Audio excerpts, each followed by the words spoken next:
Hey, what is going on, everybody? Welcome back for our 8th Mountain Summit Virtual. I can't believe that we're 8 summits into this thing, and it's always an absolute honor to have each and every one of you here with us this morning. I can feel something that's different from the previous 7 summits. It's absolutely been incredible from what we have built from the very beginning, from February of 25 to today. Somebody in your heart and that you love is the reason why everyone is here right now. And before we get started, I want to invite everyone who's in our VIP room right now to say their name out loud in your kitchen or in your office, in your car, wherever you're watching. I want you to type their name into the chat if you're watching this on Facebook or in the VIP room.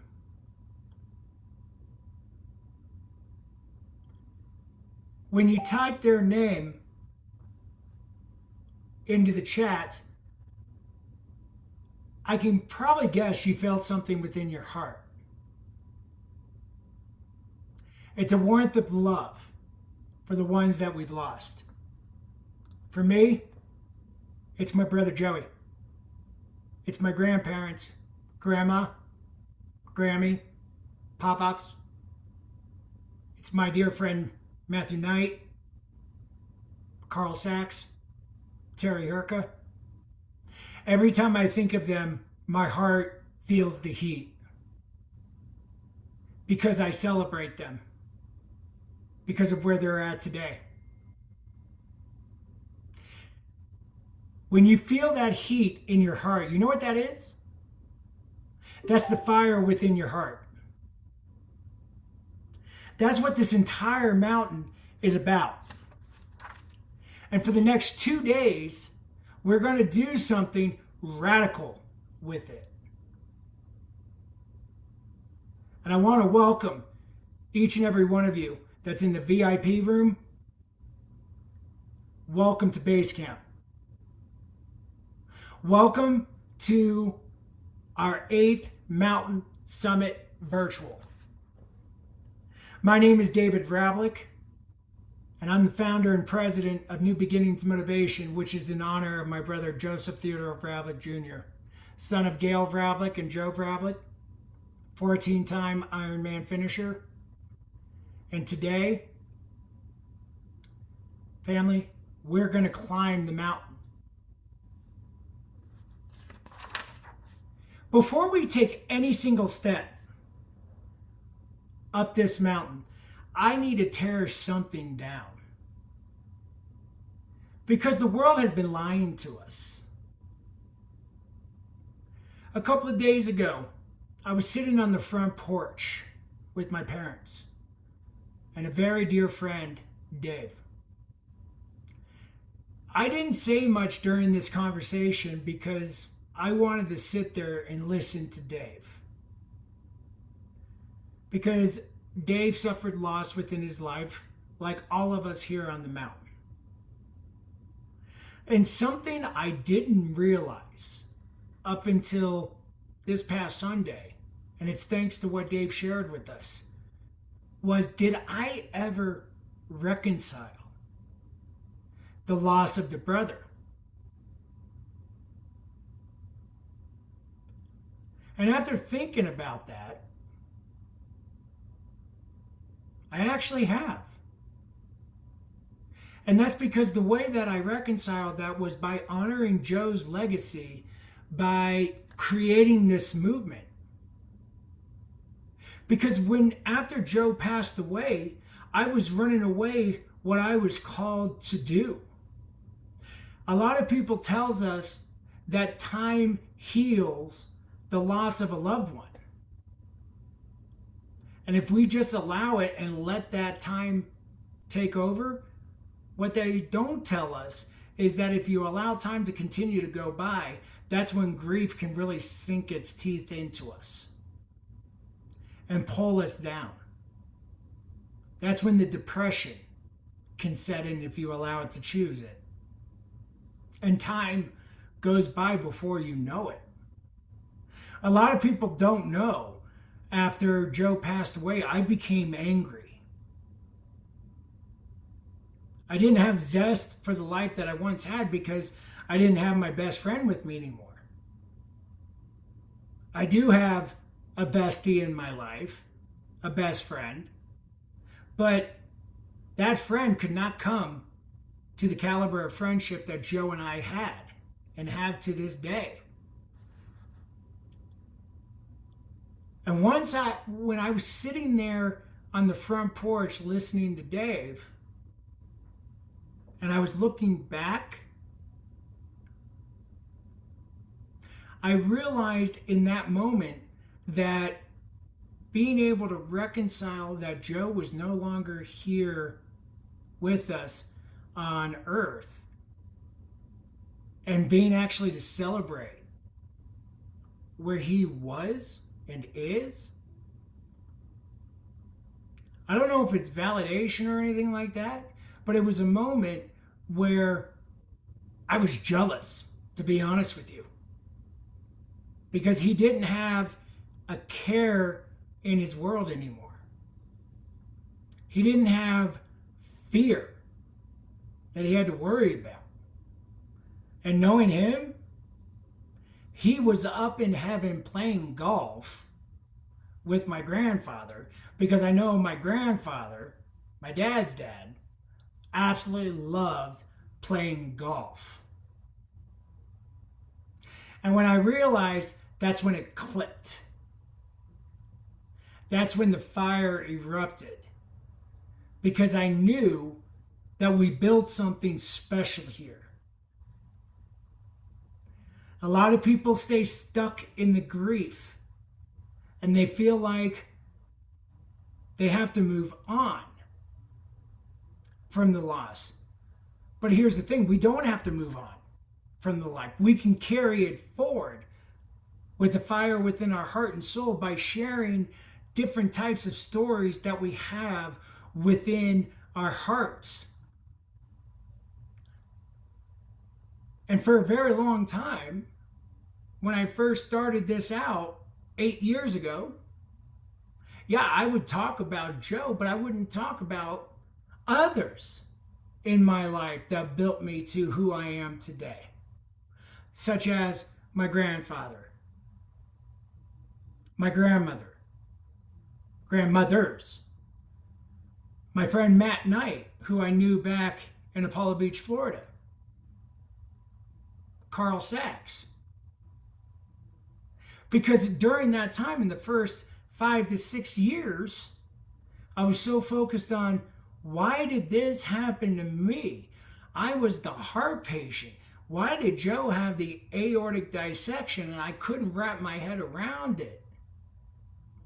I started thinking to myself, this doesn't happen to other people. Nobody's ever going to understand the pain and the grief that I'm going through. I started listening to the negative of those around me by saying, no one's ever going to understand what it's like to lose a brother or to lose a son or a nephew or a cousin in their life. And that started to make me negative, toxic. And for those who've known me pretty much my entire life, or for the short period that have known me, I'm not a very serious guy at times. I am a jokester. I look at the bright side of things. So when I made that shift, people started to worry. And about a year and a half ago, when two men in my life said, would you stop running away from what you're called to do? aka helping and serving those and building a movement where they can come and talk about their loss. I come by it honestly. I can be a pretty stubborn person. And there are times in my life that even certain family members, who I won't say their names, when they tell me I have to do something, sometimes I don't want to listen. And when I realize that they're right, I don't always go and tell them that they're right because I don't want to admit that I was wrong. But I was glad that I listened to those two brothers of mine. And that's what the Mountain Summit Virtual is all about. Base camp is a temporary place. It's a place where we come in and prepare to begin the healing process, to prepare what we need to do to be able to start to make the climb towards the summit. Got to make sure we have the right boots, right? Got to make sure we have the Alpine pack. You don't want to have extra stuff in the Alpine pack. Trust me. Over the last 30 years, I spent a lot of time up in the Black Timber looking for elk. I've climbed up to 12,000 feet back in the day. Unfortunately, don't really do that as much. Maybe I'll get back into that physically, but I've been up there. I've seen the views of coming above the ridgeline. I've been on the switchbacks. I've been in snowstorms where I couldn't see anything. I've had the moments where I felt like I needed to turn around. Life has thrown different types of boulders and avalanches my way. So when you're able to let go of the grief and the fear and the thought that the idea of moving on is dishonoring your loved one, I want you to shift the perspective. We're not moving on. We're carrying them forward with us as we go up the mountain. And it's going to be a journey over these next 2 days with all of our amazing men and women who are going to pour into us with different stories from their lives, because that's where the true healing begins. Because when you refuse to keep your story within yourself and you don't share it, you're not going to heal. And that breaks my heart. And as we get ready to introduce our first speaker, I'm going to open this up to our VIP room and we're going to have a little discussion. I know we've got a couple of people here with us as we hang out and wait for an amazing soul to come in and join us. I'm excited to see how today unfolds. So we're going to kick this over. I'm going to ask Miss Deb Rossman to unmute herself. And Deb, I want to have a conversation with you and think what your thoughts are. You've been a part of this with us now for, I think, what is this, your fifth or sixth climb with us? I think, yeah, whatever the autumn, the fall climb 2025. So I wasn't here at the very beginning in February, but by the fall, circumstances put our trajectory in an intersecting path. And we were talking about that this morning, and how something that on the surface might seem like a kerfuffle is a miracle. And I am so honored, thrilled, blessed to be part of this community. I can't thank you enough, Brother David. Oh, we're always excited to have you. What was your first experience? Talk about joining us for the first time and what it was um, like as a like quick turnaround moment to be a speaker, and then um, going through the process with everybody. Yeah, I mean that first time, just because I was literally, you tapped me the night before, and actually it was a mutual friend of ours, Janaid. And you had contacted him. Someone had given you his name. He wasn't available, but he said, "I know just the one." And so we met, and so literally my spot was the next day. So I always have material kind of up and at the ready. And I really, that first time out, I joined a couple of speakers before. I didn't want to get, like psyched out in my head, if that makes sense. And I think all of the speakers in this panel understand exactly what I'm talking about. And then I hung out for a little while after, and I just recognize this as being unique. For as many things I've been a party to and a part of, and even hosted and whatever, this felt uniquely different. And then by the holiday climb, I was all in. That's when I was with you from open to close, day one and day two. And that's now when I say I'm going to do a climb, because I know that that when we're here every minute, all of these amazing speakers and the gut wrenching and the tears and the laughter, I feel like we did scale a mountain.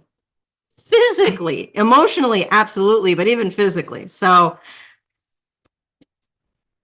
I'm ready. Bring it. Thank you so much, Deb. I just wanted to pull that perspective in for everybody because I love the OGs that come and spend time with us, because that's what it's about, y'all. Like I shared, we're here to build everybody up. I mean, loss is a very heavy thing, and we want to encourage everybody. This summit is about carrying the fire forward. I had two choices 8 years ago.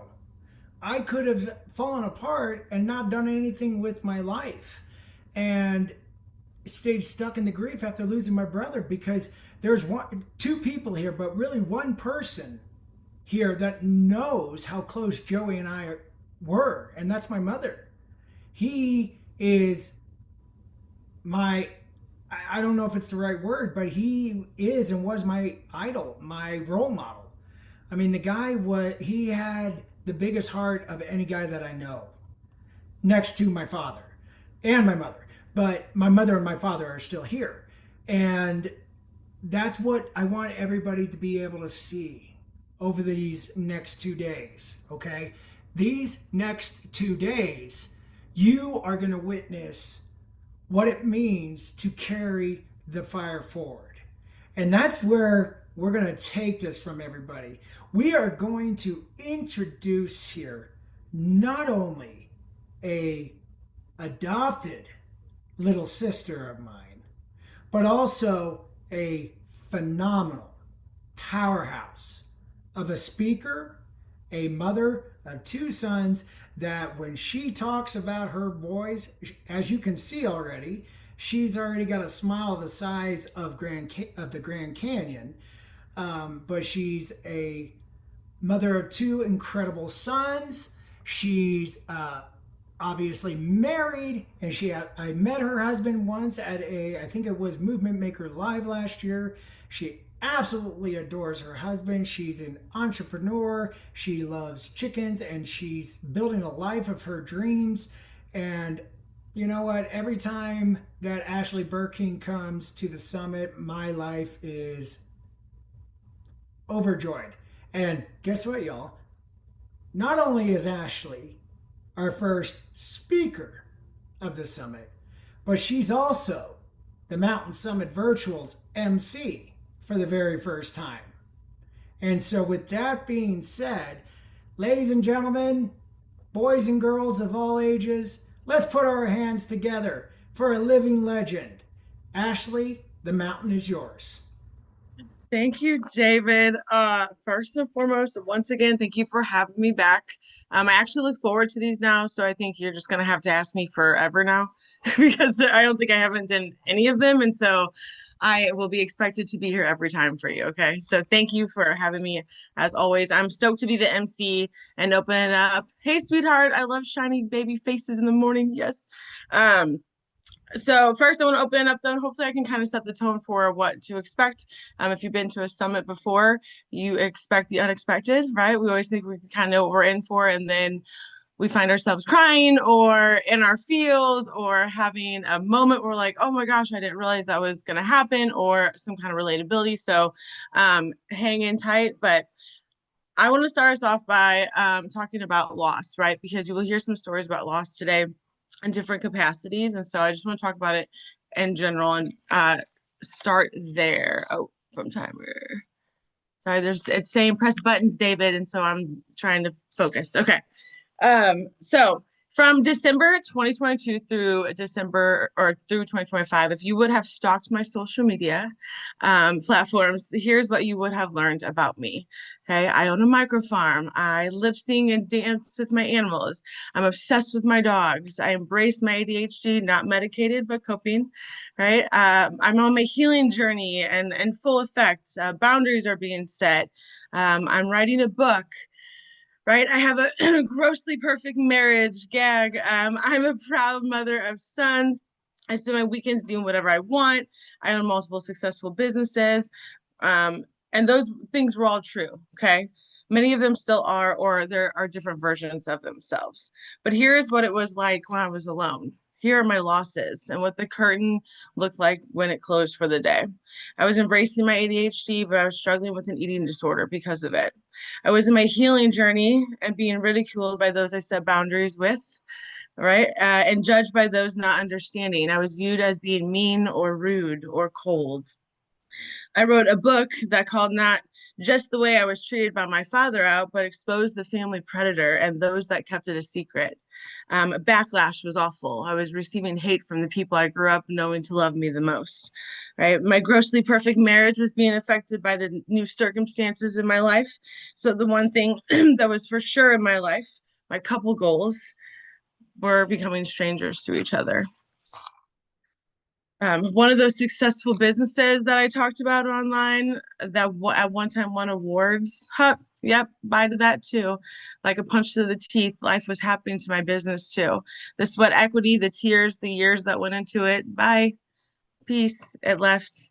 My adored animals, well, my neighbor had shot my dog, and my adored family house pig was mauled by a stray dog. So I was filled with sadness and anger for my pets, right? I had loved ones that passed away that I had to be the caregiver of. Didn't have to be, but I was the caregiver of. And with grief came a loss of identity of them because they were from the same side of the family. They were the only ones left, right? So who am I if they no longer exist? Where's that part of my life in that story?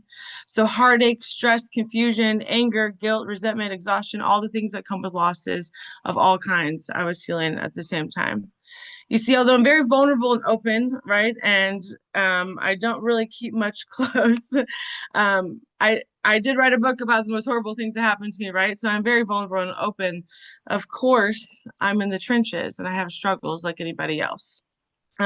Outwardly, what my highlight reel was showing, that was genuine, but like I said, I was in the trenches like we all are. If you think that people out there that are sharing their highlight reel on social media don't have struggles behind the scenes, you're a liar and you're being lied to, okay? Nobody has a perfect life. And if they do, please introduce me so I can ask them how they do it, okay? So what did I do? I got overwhelmed. I isolated a little bit as we do. I did the toxic stuff first, right? But then I moved on. I kept it pushing. At first, not in a healthy way, like I said, but eventually I stabilized myself and got back on track. Now, some things I will say I'm still in the trenches on, right? I'm climbing my way out, climbing up that mountain. And when people hear the phrase moving on, they often imagine leaving something behind, right? And I don't believe healing is necessarily about moving on. So I think it's about carrying the fire forward, right? So let's change the word from moving on to moving forward, right? Because some losses are too significant to simply just move on from, but moving forward changes the story, not the journey. You don't move on from losing a parent. You don't move on from the marriage that shaped you. You don't move on from the business you poured your heart into that failed. The goal isn't to forget. The goal isn't to pretend it didn't happen. It, which was always my go-to move, right? Just out of sight, out of mind. The goal is to learn how to carry what remains without letting it burn you alive. So I want to talk about carrying that fire forward, right? Loss doesn't just take people. When we hear the word grief, most of us think death, but grief shows up whenever something meaningful ends. You grieve people, you grieve relationships, pets, businesses, dreams, futures you imagined, versions of yourself that no longer exist. Sometimes the hardest funerals are for things that never physically died. The marriage that ended or looks different and needs work now, the business that collapsed even after the sacrifices you made for it, the career that didn't work out, the life you thought that you'd live by now, the goals you missed but always wanted to achieve. Loss is loss. Okay. And grief doesn't care whether there's a casket or an urn involved. If you think someone sharing their highlight reel isn't struggling, like I said, you're being lied to. Okay, because nobody gets out of this life without going through a hardship. The common thread is this: something mattered deeply, and now it looks different. Too many people, too many people judge themselves for grieving things that aren't death. But grief is simply love and investment with nowhere to go. I watched my sister struggle with the loss of our dad because of that love and investment. They had a special bond. They spoke every day. He was her hero for every emotion. He was her person. Her love and investment has nowhere to go. And she was so codependent on that love that she is completely lost right now. And my heart aches for her, right? When we had to make the decision to close that one business I was talking about, our baby, right? It took months because all of those feelings that we hid from to avoid the loss were not easy. Because if it matters to you, you will mourn its farewell, regardless of what kind of loss it is. You don't have to heal the same way as someone else, right? One of the biggest lessons I learned through loss is that healing is not a group project. You have support, but two people can experience the same loss and have completely different journeys, like my sister and I have. She mourns a loving father, and I grieve a relationship I didn't have with my dad. Okay. Grief is different. The loss is the same, but the grief is different.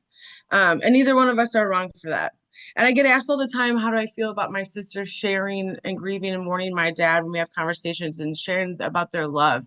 Do I feel envious of that? Does that bother me? And the true answer is no. I actually love that she was loved that much by him, even though I wasn't necessarily in the same way, right? I love that for her. Because healing isn't about comparing pain. It's about honoring your truth. So stop measuring your grief against someone else's timeline. Okay. My sister won't reach out to people for support because she doesn't want to be a burden because he died over a year ago and she feels like she should be over it. Okay. There's no timeline on grief. There really isn't. So stop wondering why you're not where somebody else is and their feelings when it comes to grief. The goal isn't to heal the same. The goal is to heal honestly, or you won't. The fire never goes out. I think people have been kind of given a false promise when it comes to healing, right? We've been told that one day we'll wake up and it won't hurt anymore, that one day we'll be over it. But but what if that's not the goal? What if the fire never goes out? What if we simply learn how to carry it? At first, grief is a wildfire. It consumes everything. You can't think, you can't breathe, you can't imagine joy ever returning. Then eventually it becomes a campfire. Still there with warmth, still part of your story, but no longer destroying everything around it, right? It's contained. The love remains, the lessons remain, the memories remain, the scars remain, the fire remains, right? But you become stronger at carrying it. The heavy weight isn't like a load of bricks. Okay, you distribute it easier. The goal isn't to extinguish the fire, it's to hold it as if it's a pilot light, a small flame that lives on inside, kept alive, but not a threat. One of the greatest acts of courage is choosing to build again after loss. After loss, many people stop living because they're afraid to lose again, afraid to love again, afraid to trust again, afraid to start another business, afraid to dream another dream.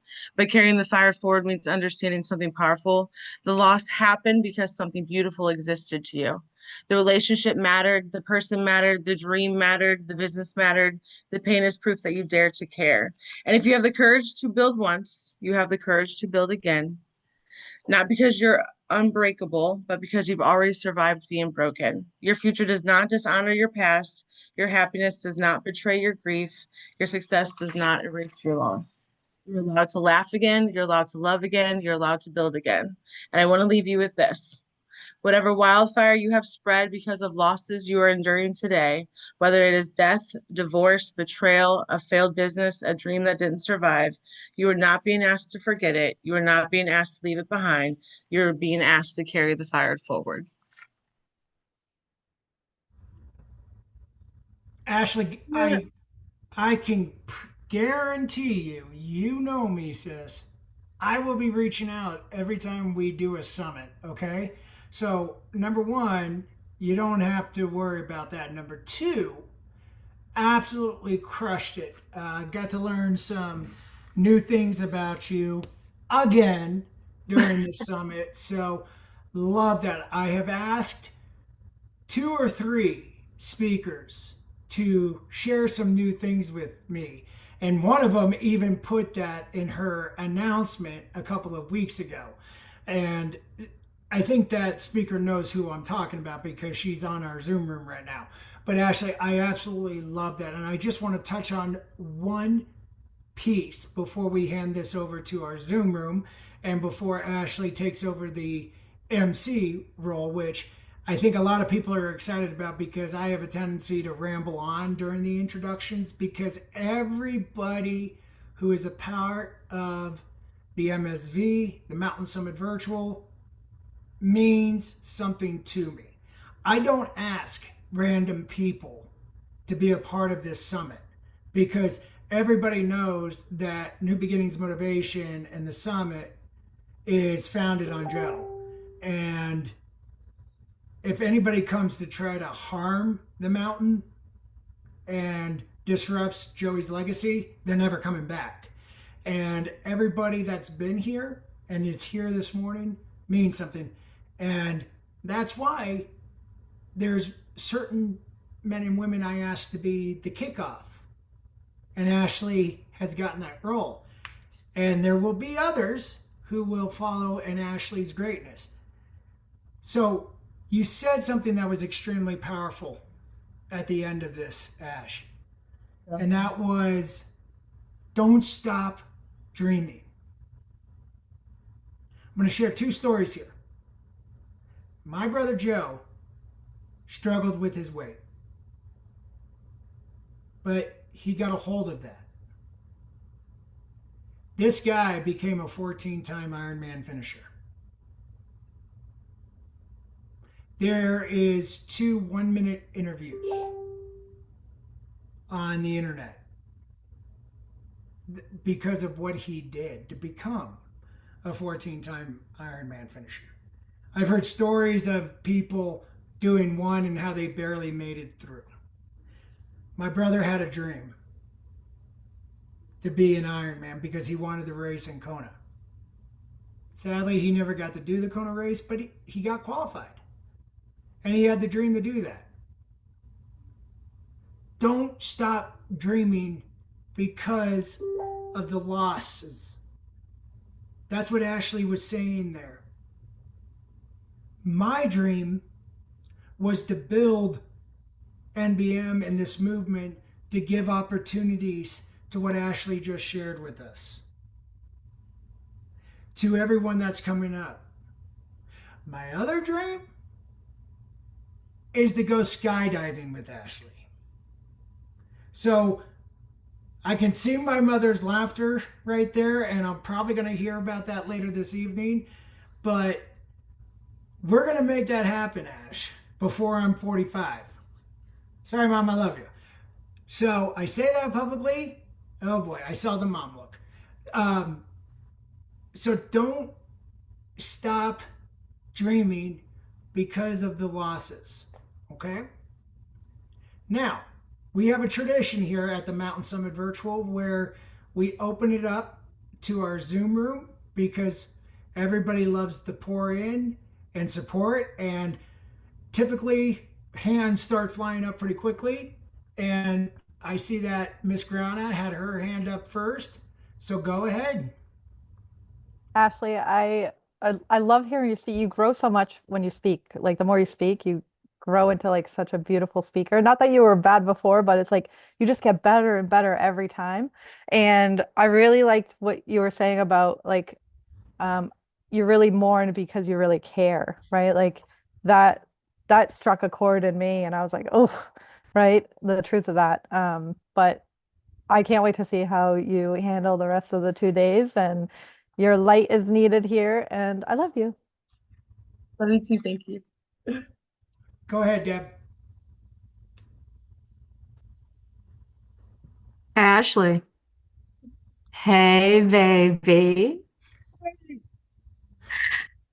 I am tickled you're emceeing. I adore David, but it's just like it's good to mix it up. And you are wonderful. And I'm so looking forward to this. Your presentation, sharing the highlight reel, don't don't fall for the highlight reel. I mean, they're lovely. They are what they are. They are highlights. Pertinent. And especially the stop comparing and, specifically in this realm, stop comparing pain. My notation was, stop comparing is just great advice across the board in general. We mess ourselves up. But my takeaway specifically with regard to pain, each individual grieves and they grieve in their own way. And what we can do is recognize it, honor it, and respect it. And that's what David has cultivated. Mhm. Thank you. I got a hey baby. Yes. Thank you, Deb. Go ahead, Bobby. Yes, you did, Ash. Bobby J in the house. What's up? What's up, everyone? Yeah, dude, I'm well, first of all, David, I'm fired up to be here. Thank you for doing this, man. You're impacting people to a high level, so I just want to express gratitude for that. Ashley, I think you know how I feel about you. It's been a cool journey, just knowing you and being inspired by you in so many ways. You have this unique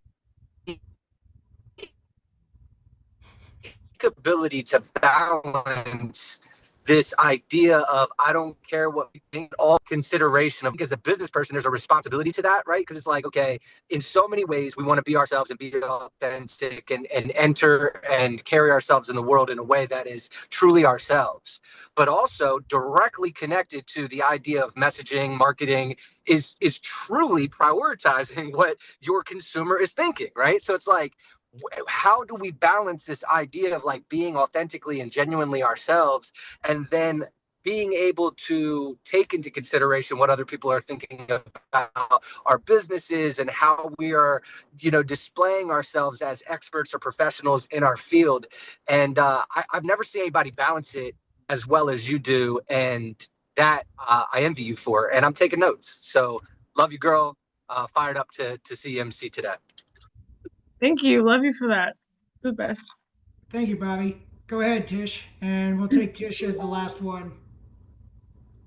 Okay, Ashley, I'm going to put you on the spot. Yes, ma'am. I know you've been practicing just like Sierra and me and maybe Mom Radlick, but I want you to say, "Hey, baby." Oh, okay. Hey, baby. Yeah, what do you think? Oh my God, I'm in trouble. Thank you, my friend. Look what you started, You're Deb. awesome. Oh, you're so great. Awesome. Thank you guys so much. Appreciate you. And David, as always, love you and adore you, brother.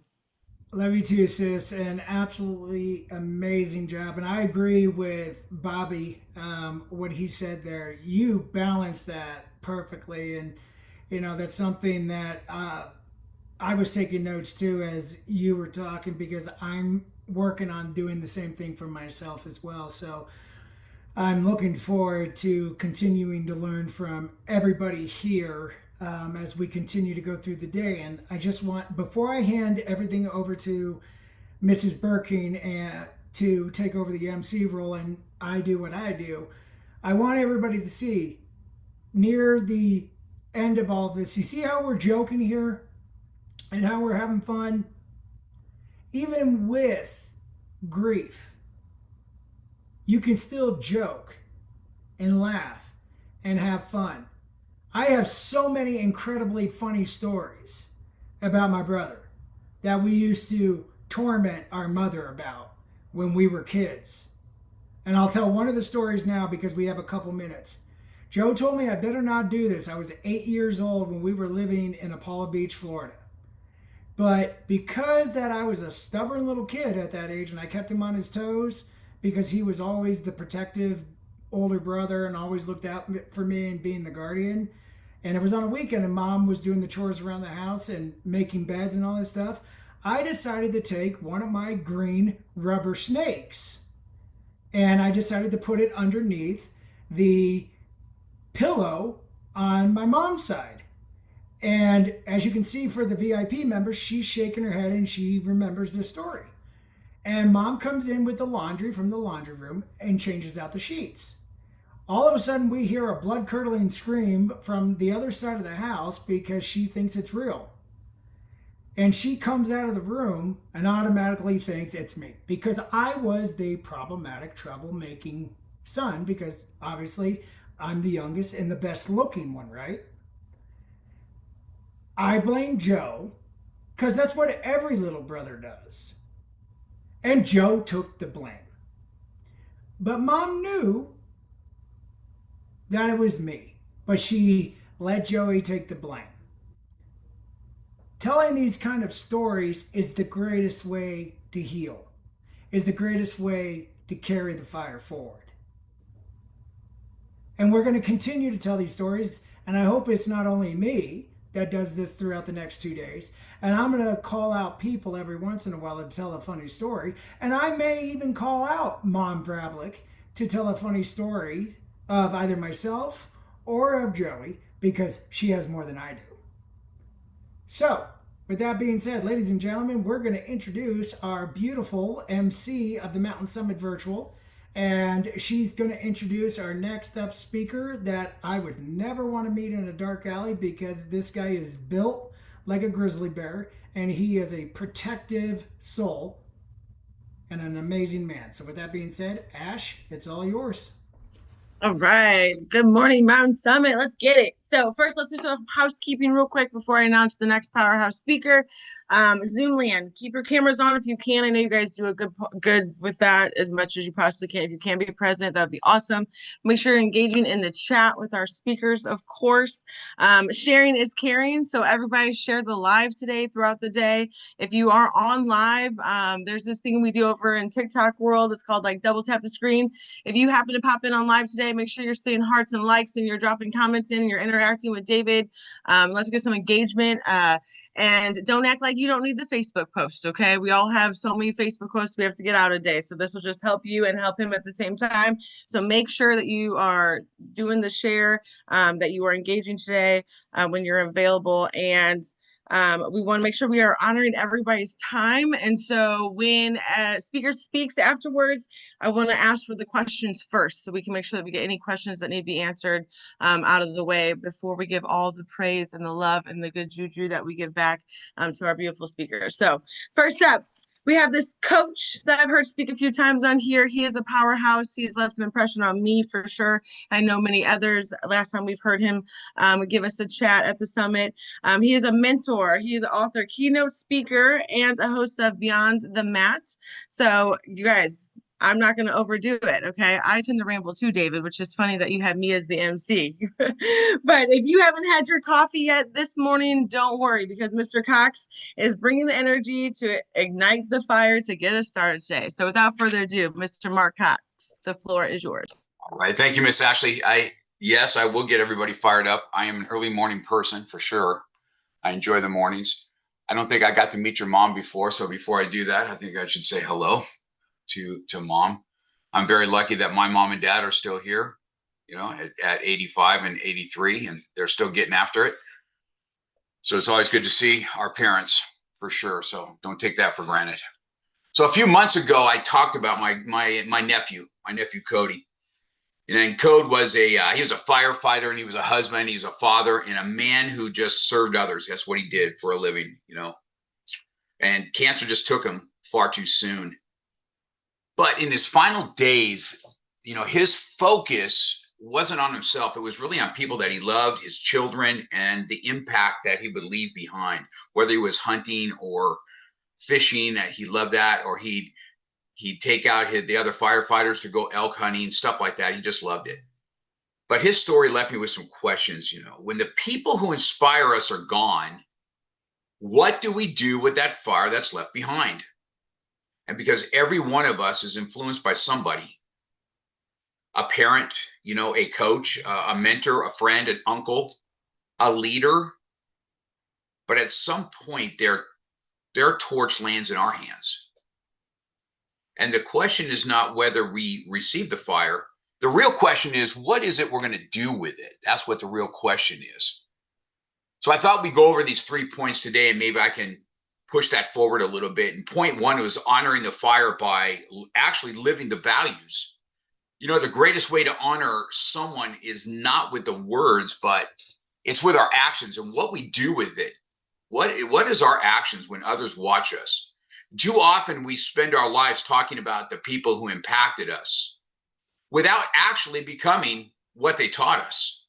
I want to read that one more time, right? It says, when I wrote this down, it says, we spend our lives talking about the people who impacted us without actually becoming what they taught us. Listen, if they taught you courage, then be courageous. If they taught you some integrity, my dad is a huge man of integrity. I live with integrity because of it. If they taught faith, then walk in faith. See, the fire isn't a memory. The fire is a responsibility. Every day we choose whether the flame grows stronger or does the flame fade. Which one is it going to be? And the values we live become the legacy that we continue. You know, as leaders and parents and coaches and business owners and speakers and all this other stuff, people are always watching. You know, as a coach in a martial arts school, I tell that all the time, you know, people's eyes are on me. And if I act a fool outside, is that what they think a black belt looks like, or a coach? So as somebody's always watching how we do things. See, they're not listening to our speeches nearly as much as they're watching our lives. So I want you to carry the fire by living the lessons. That's point number one. You got to live those values. Live the values of those that we love and that we're passing on, not just talking. Number two is pass the fire to someone else. Think about that, passing the fire to someone else. Isn't that really what we do as we move on as parents or as mentors or as a coach, is passing this on to somebody else? See, a fire dies when it is contained. It grows when it's shared. See, one of the greatest mistakes people make is believing they need a title to be a leader, some kind of a title. I need something. I'm always reaching for that new shiny toy. I need that title. Well, you don't need a title. See, leadership happens every day. My mom and dads are leaders every day. You know, my mom prays for me every single day, and I know it. I don't even appreciate it as much as I think I should. but her leadership is every day, because all of a sudden I'll get a text message of some kind of prayer or something that she has. I save all these text messages.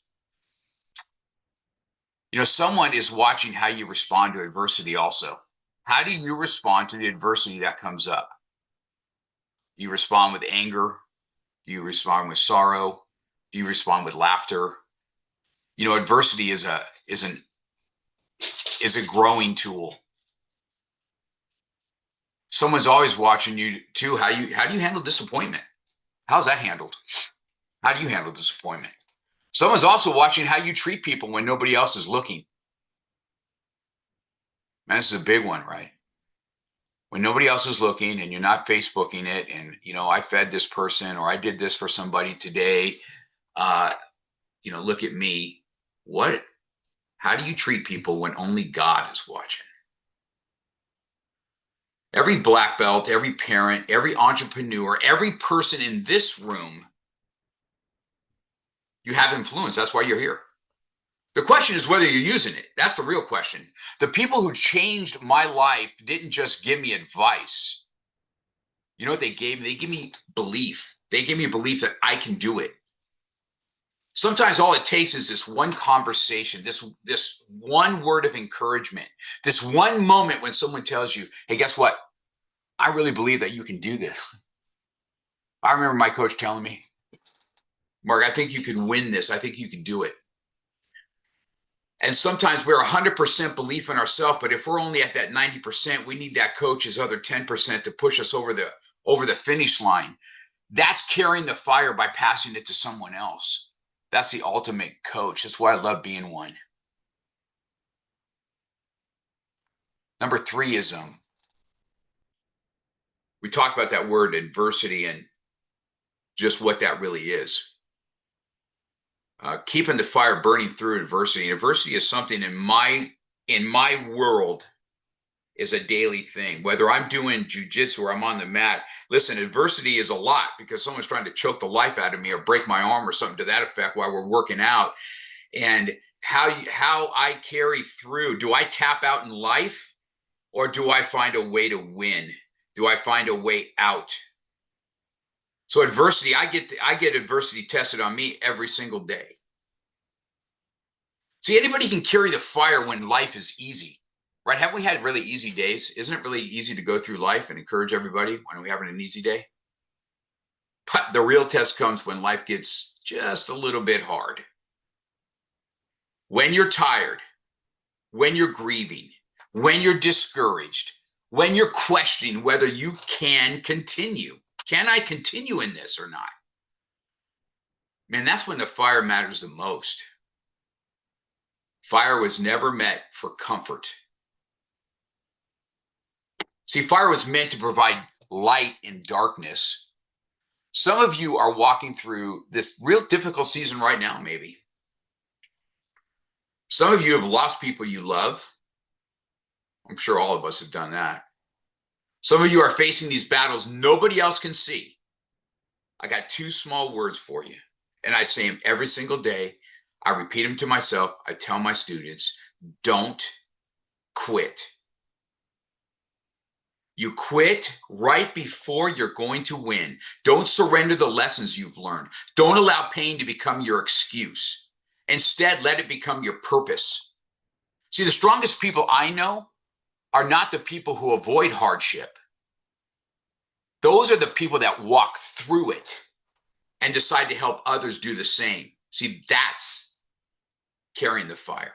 And that's what we talk about. One day, folks, every one of us is going to leave this world. Our titles will stay behind. All my trophies will stay behind. Your trophies will stay behind. Our bank accounts ain't going with us. But the fire we pass to others will continue. Someone will remember the conversation that changed their life. I know the conversations that changed my life. Someone will remember the encouragement they received when they were ready to quit. Someone will remember the example you set. Long after we're gone, that fire can still be burning, just like Cody's. Cody's fires didn't end when his life ended. I just saw all his family. We were at a family wedding and the kids came. All 7 of his children were there. I hadn't seen him since his death.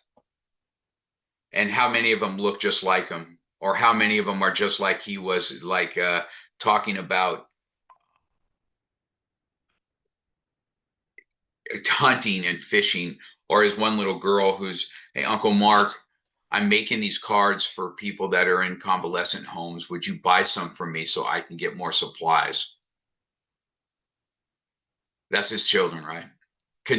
It continues through his family.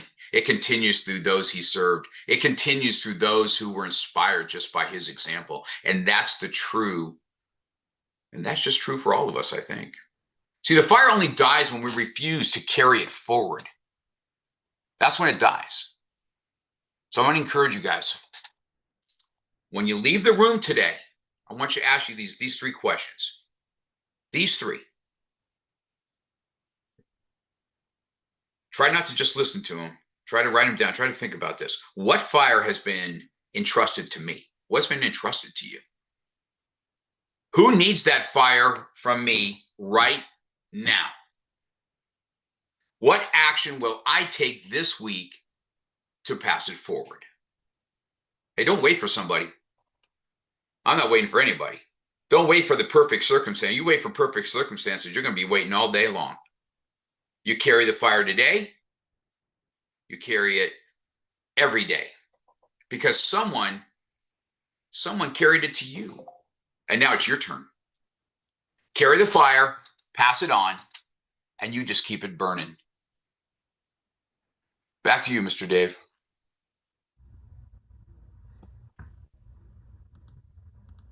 Awesome. Awesome job, Mark. As always, you have this like intensity about you, but it's not like other people that are like, do it or else, right? Foot on your back. It's like very like respectful and intentional with conviction. And so you want to listen to you. And I appreciate hearing you every time that you speak. So thank you. Who has a question for Mark? Comment, concern, outburst. I think he can handle it all. I do have some. First for me, Mark, the biggest takeaway for me was, what fire are you going to carry forward? That's an important question I think we all have to ask each other. What fire are you going to carry forward? You don't want to stay stuck, right? Who here wants to stay stuck? I don't think anybody does. The important piece about living life is moving forward.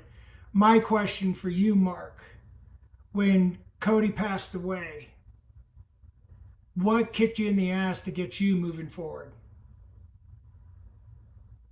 Well, I'll tell you, it happened at his funeral. So, I think I told you, I didn't ride in the family car. I rode behind in my own car behind the fire truck that was carrying Cody. So I could see everybody that was lined up on the streets for him in Colorado.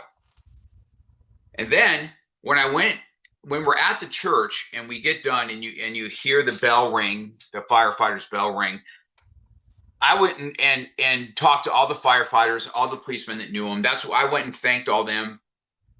But this one old man came up to me and said, let me tell you how I knew your nephew and why I'm here. He was a firefighter paramedic. He goes, he came on a call for me because I had a heart attack and I had passed away twice that day. And he's the one giving me CPR, and he would not stop. And he all the way into the ER, Cody's on him the whole time. And even in the ER, Cody said, no, we're not calling it. We're not calling it. We're not calling it. And he just kept on. And it was Cody that saved that man, only to have that man there at his funeral. That was a powerful story for me that day. And that's what I was like, man, my nephew was just a beast of a human. That's what changed it for me that day. Thank you, brother. Bobby Jones. Yeah, first of all, I want to say great job, Mark. Mark and I have known each other for quite a while now. We've really never had an opportunity to connect at a deep level. We need to fix that. I know you're not too far from me, so maybe I just need to make a road trip. But I just want to say, you know, huge takeaways are like, if somebody taught you courage, then it's your responsibility to live courageously, right? Like we want to highlight the person for the inspiration that they provided, but we don't want to honor them by living in the way that they taught us. And I thought that was, you know, such a great eye opener. And it kind of relates to that saying where, like, if you're not living up to your potential, you're basically slapping the people in the face who really believe in you, and you know, are you know, counting on you, not necessarily counting on you, but really believing in you, really wanting to support you, really wanting to see you succeed in the way that they know you can.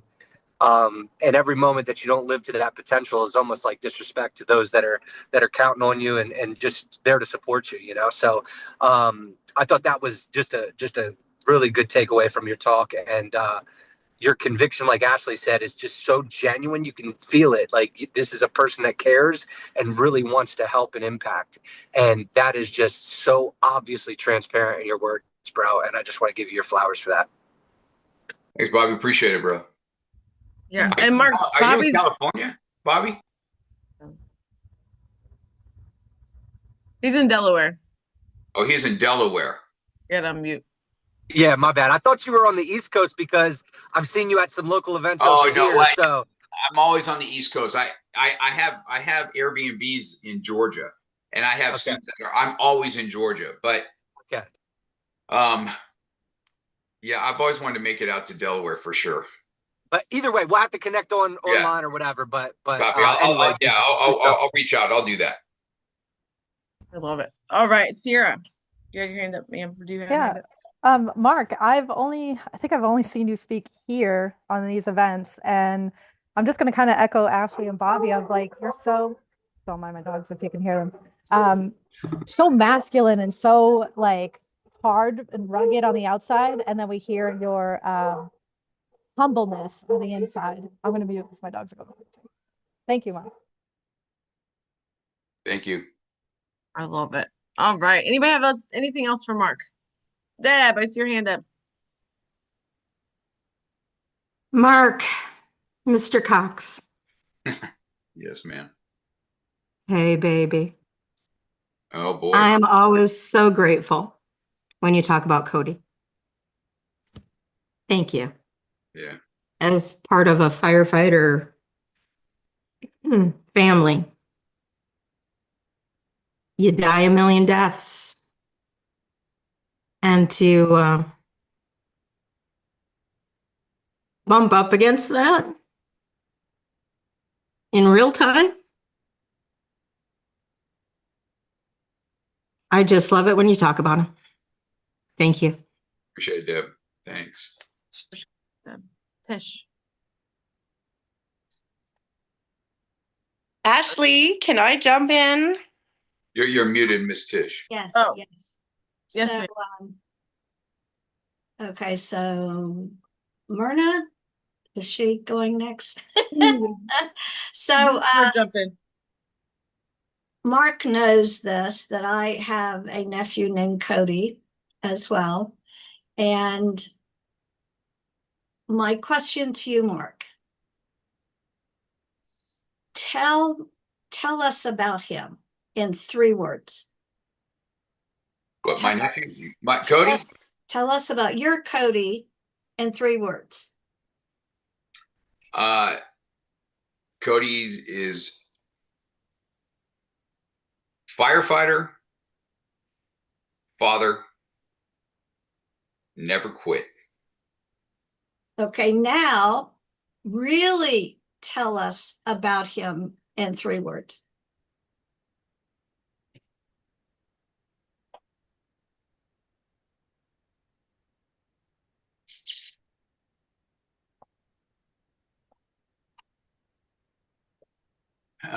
It's 3 words is tough.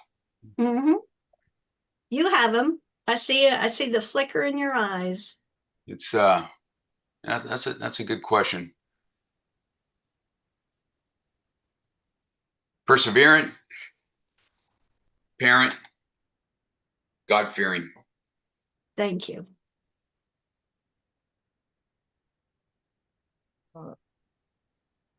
Powerful. Brenda, my love, do you have your hands raised? Good morning, everyone. I must say, Mark, it's a pleasure to meet you. And never have I ever done my hair and got dressed so fast so that I could comment on your speech. It hit home, as always. Why I decide to stay off camera, I never know. But you certainly had a way with words today, and by your actions is what came through to me. It's how you see others and how you perceive them.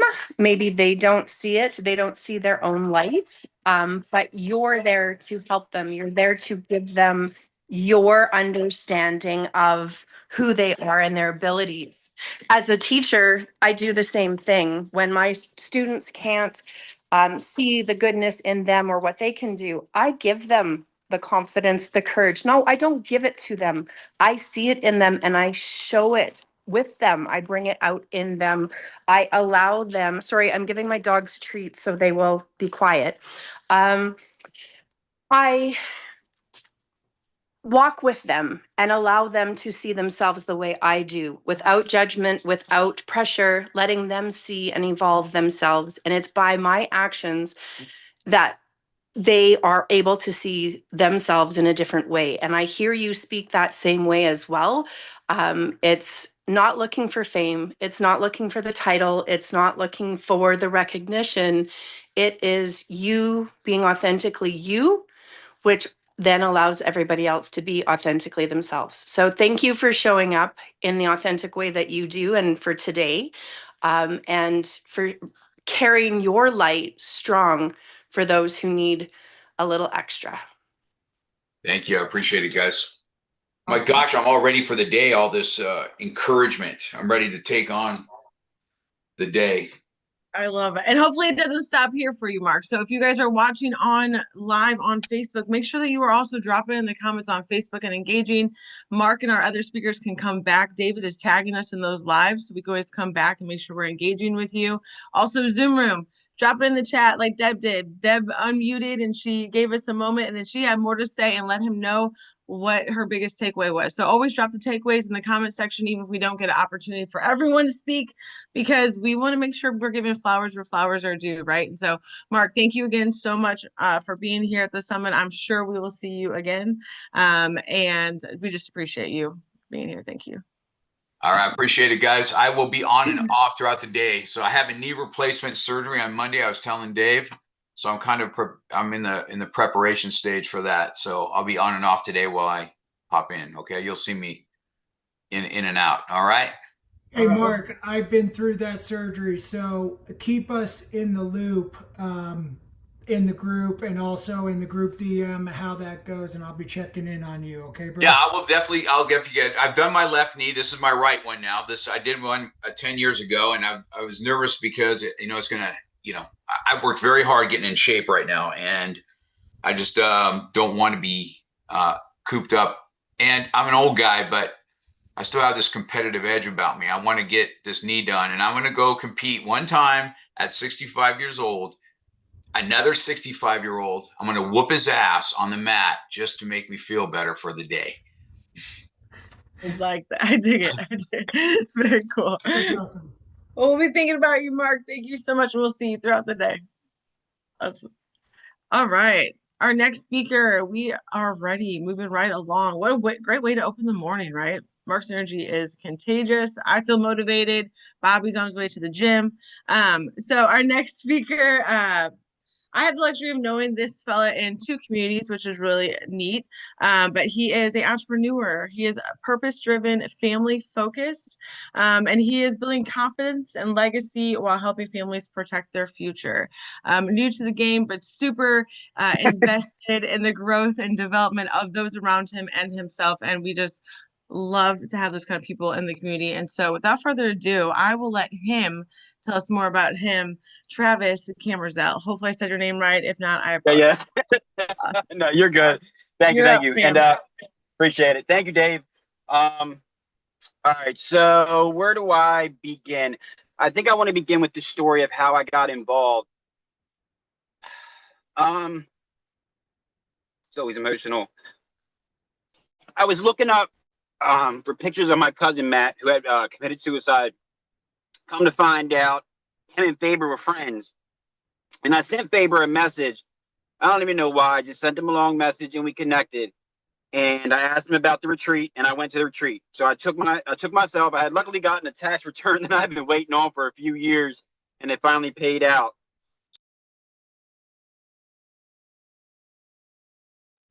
It had finally paid out. So I had bought a ticket and went to Florida, and didn't know what I was getting myself into, but it was one of the best decisions that I made in my life.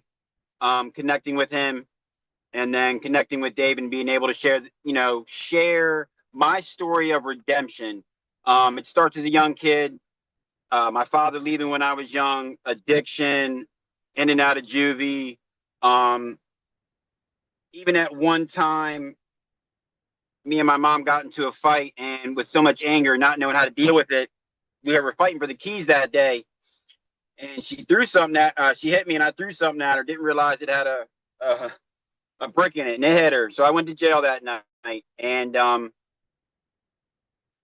I struggled for a long time, not feeling like I was good enough. So when all that had happened, I had finally gotten contact with my dad, and over the years, I just realized that he wasn't worth it. He was nobody for me. I was better off without him. So, I mean, that was a while ago. But anyway, then addiction happened. Smoking pot, doing coke, then it was pain pills. So 19 years old, I got addicted to pain pills. Well, before that, I can't remember the last time. But I was at a pain clinic. So my 21st birthday, I got sober for the first time and started having babies. And I have 4 girls now. And that's kind of like what pushed me at the end. So 2024, I was tired. I was tired of waking up every day, having to take a medication to make me feel normal. I quit smoking. So I've been clean for over 2.5 years, and things started changing. So we're reading a book by Ian Pruckner. It's called The Byproduct. And I started changing my thoughts way before I realized that I was changing my thoughts. All right, I'm tired of doing this. Let's do something different. And it was a pivot process. I had to like maneuver and figure out what was going to work for me. And I started getting to the point where I was like, all right, I'm tired of what I'm doing in my work. This isn't working. That's how I got connected with Faber, and things started really changing. Somebody had found me on Facebook. A guy that I had he had worked with a guy before me previously, and got involved with a different company. So December 31st. Oh shit, I guess I should go back. When I lost Matt, that was like, it was hard. I remember where I was sitting when my mom walked in. Couldn't believe it. And I just couldn't believe it. It sucked. So I got farther into addiction at that time. 4 or 5 months later, his brother committed suicide. So I lost 2 cousins within the same year. And then my brother on my dad's side, we had a little bit of relationship. He tried to kill himself. So there was a lot of loss in that meantime. And it was a struggle. It really was. So if we fast forward a little bit, getting sober, that's where my awakening was when I finally woke up and was like, man, I'm tired of taking something. And my thoughts started changing. And then the beliefs started changing. My actions started changing. So then I started seeing better results. After that connection with Faber, I got connected with Justin, and I started going to the gym. I could see more of my mind changing, and that I wasn't folding under pressure. Now, I'm not perfect. There is pressure, and I still kind of fold sometimes, but I'm able to adjust and find my way out of the dark times and not stay stuck in them like I used to. When that started happening, everything in my circle, because I try to keep my circle close because I don't trust people so much, because I've realized in my life they leave. But becoming in this family with Faber, with David, you find true love. And it sounds kind of weird, but it is. You have people that support you. And I couldn't be happier where I am in my life. I'm not where I want to be, but I'm not nowhere near where I used to be. So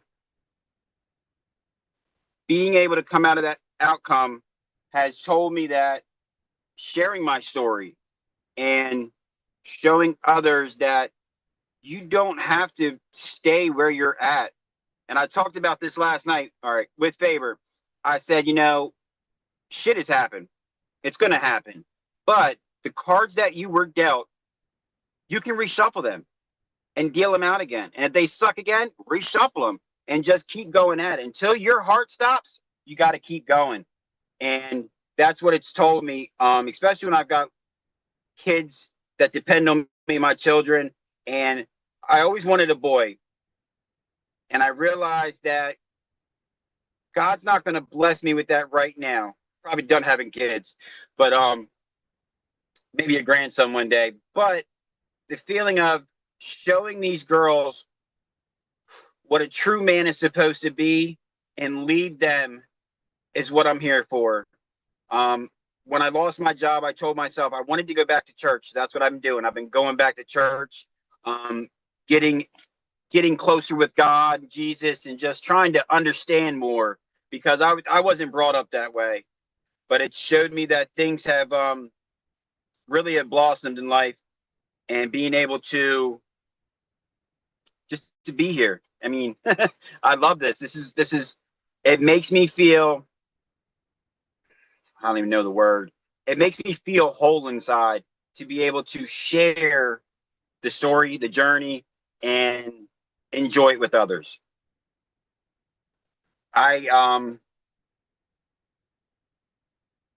Yeah, as a kid, I had so much anger. I mean, I still do. I still find myself frustrated at some points in times, but the situations don't hold me down, and it's just moving forward. And I think this is a perfect wording when he put it out, moving forward, moving the flame fire, moving it forward and not staying stuck to where, I don't know, just you keep going.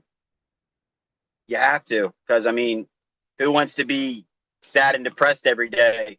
So, I mean, I get up and go to the gym 4 or 5 o'clock in the morning, 5 or 6 times a week. I mean, I've missed a couple of days here and there. Don't tell Justin, but I've gotten up and gone to the gym. So I'm up before most are, because I need to start my day. And if I don't, my whole day is messed up. And I hate going to the gym later in the day because there's too many damn people there. But yeah. So like right now, what I'm doing is I'm going into schools. Yeah, Justin always knows. He sure does. He sure does.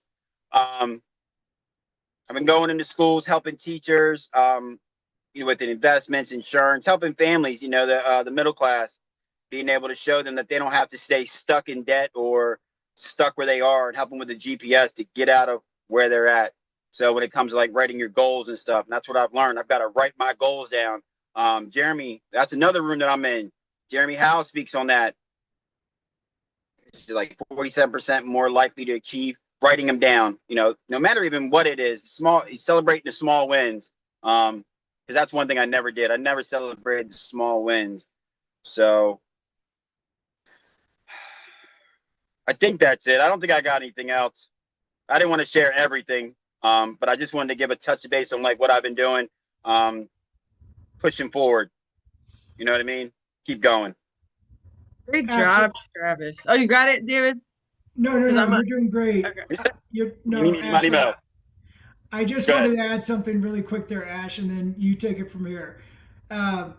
Justin is in the Zoom room, Travis, and oh shit, and he did put in the DM that he heard that, so he's everywhere. He's like Chuck Norris.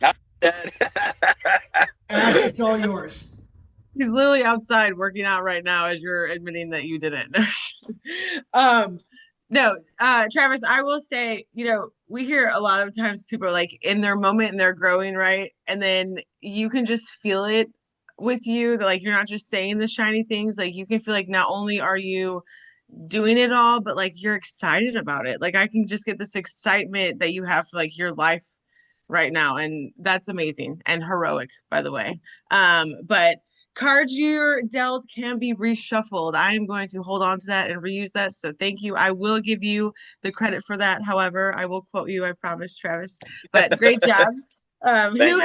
You're welcome. Who has questions? Who had their hand up first? Deb, because Myrna has had her hand up since last speaker, so that's hard to gauge. So Deb, you're up. Thank you. So, Mr. Justin, hey, baby. I have a question, and I'm going to dive right into the deep end of the pool. You mentioned returning to church, and I applaud everything, all of it. My question is, have you bumped into any resistance with your religious journey and with losing people to suicide specifically? I personally think they're fine. I don't think anything bad happens. That's my personal, but I was curious about for you. No, not per se. I pray I pray they're good, you know. They were a big part of my life when it came to just different things. And when it came to music, one of my cousins got me into, I got my first Eminem CD when I was 12 years old. And I mean, that was something that took me out of a lot of pain at that time, was music. And then my cousin Matt, he had systems in his car. So I pray, and I know deep down inside that wherever they are good. Love that. Josh, you're up, Josh. Travis, I remember meeting you at that men's retreat just over a year ago, and the growth you have demonstrated since then is absolutely awe-inspiring. I am so fucking proud of you. My question for you is, because you've come so far, you've grown so much, you've gotten your life on such a better course. My question is, what's next? What are you going to do to carry the fire forward from here? What is your next level, and how can we support you in reaching it?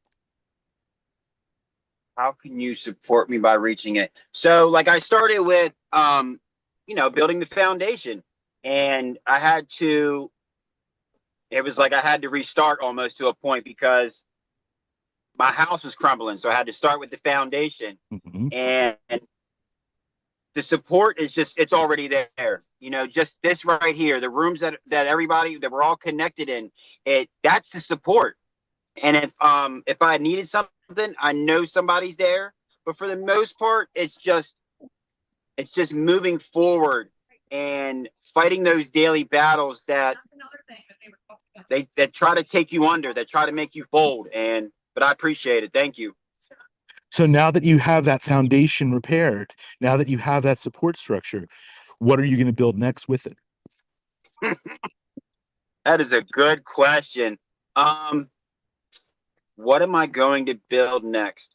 Well, I want to build a stronger family foundation with my family, with my kids, with God, with building my business, to where one day I'm able to sit back and look at the journey and go, because as an addict, I want that fix. I want that easy. I want it to happen now, but it's not. It takes time to build it.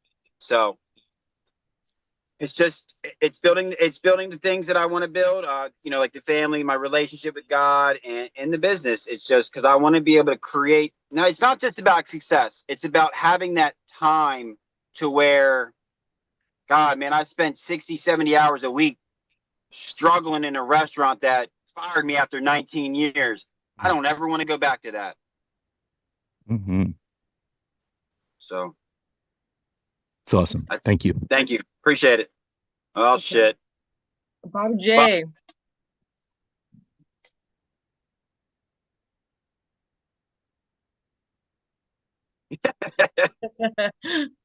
Nothing like having a call come in right as you're trying to talk. No, dude, I just want to say, first of all, I'm just super proud of you, bro. And I'm super excited about what's ahead. You can hear it in your talks, like the horizon's going to be moving for you, right? Like it's going to keep moving. And I always love that saying by Zig Ziglar is like, go as far as you could see. When you get there, you'll be able to see further. Keep That next going. mountain. So yeah. So while I love Josh's question to you about what's next, I also, through my own journey, understand that like sometimes we don't yet know the opportunities that will be before us. And sometimes it's just being open to seizing them when they come versus like planning that out so far in advance.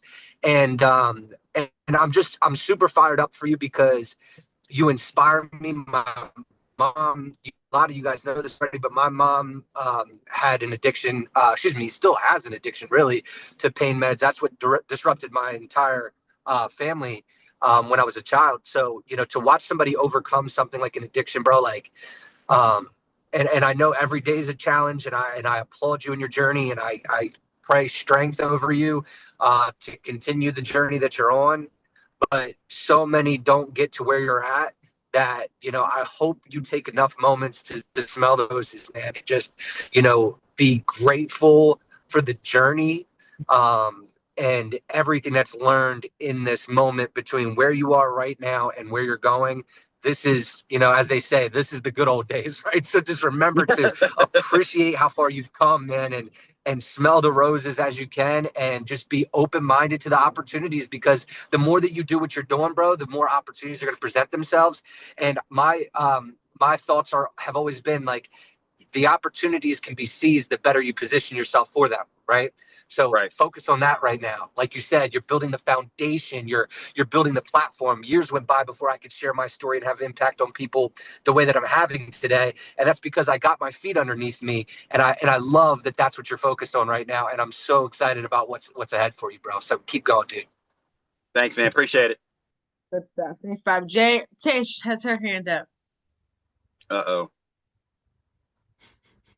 I don't know if I can say this without crying. You will always be my little brother, Travis. And I am one of your biggest cheerleaders. I'm in your corner. And God bless you. Keep Thank you. sharing that story. Keep sharing it, because 40 years later, you had me see the light. So thank you, sir. You got it. Love you. Love you. No. Travis, it's okay if you cried. You can zoom in on your face. No, We I know. wanna- I cried. Okay, I'm not worried about it. Travis, you did an amazing job. Make sure that you are gathering all of your flowers that are being left in the comments, both here and on Facebook. Facebook world, please make sure that you are commenting, engaging. The speakers can come back and check out what you are saying, as well as the Zoom room. Deb, thank you for inputting and piggybacking off of Bobby J.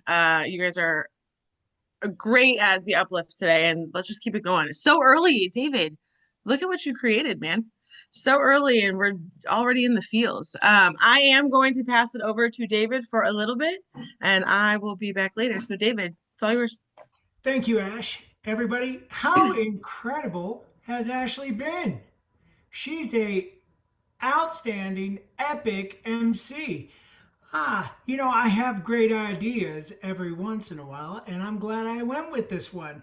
Thank you, Ashley. You are crushing it. Travis, I have to agree with everybody, dude. From the first one to this one, you are getting better every single time. You're talking from your heart, and I love seeing that. And I echo off of what Ashley said. It's okay to show your emotions. The last two previous summits, I have bawled my eyes out. And I'm not the type that typically shows that. And even Tish had to say, Dave, zip it on the last one.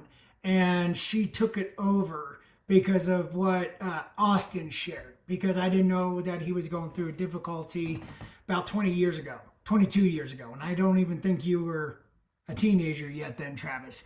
But you are a powerhouse. You are amazing. Ladies and gentlemen, everybody so far has done phenomenal. You know what's crazy? We're only 75 minutes into this thing. We left base camp, we went to the trailhead, we're in the valley, and we're getting ready to hit the switchbacks as we get ready to make this climb. And before you get to listen to me for a little bit, I want to give a shout out to our sponsors. First and foremost, I'd like to say thank you to our Mountain Summit sponsors, Mr. Michael Martin Hummel, the man with a smile that can make any woman's heart melt. And also Mary Wood. You're going to get to hear these two beautiful souls later in the summit. I'd also like to say thank you to our yearly legacy sponsor, Mr. Tim Gillette.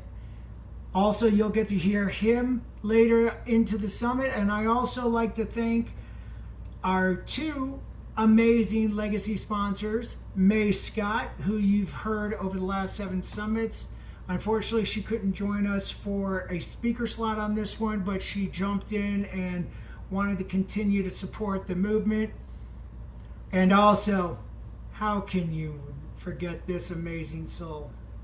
I don't know how she sleeps at night, but she does it with the amount of support she sends around to everybody with creating amazing music with Raquel Soto, who created our Mountain Summit theme song, which who knows, you might get to hear later in this summit. But this is our legacy sponsor, the amazing Tish McDaniel. So I want to just from a heartfelt thank you to all of our sponsors. Thank you for supporting the Mountain Summit Virtual. Thank you for believing in the movement and supporting Joe's legacy. And I'm truly grateful for each and every one of you. All of these amazing speakers through the first little section of the mountain have been powerful. They've impacted me in so many different ways. We've been on the summit now for 75 minutes, as I just said, right? Travis took us up the mountain a little bit. Now it's a little bit of time to rest. But I don't want you to leave. Stay in Facebook. Stay with us.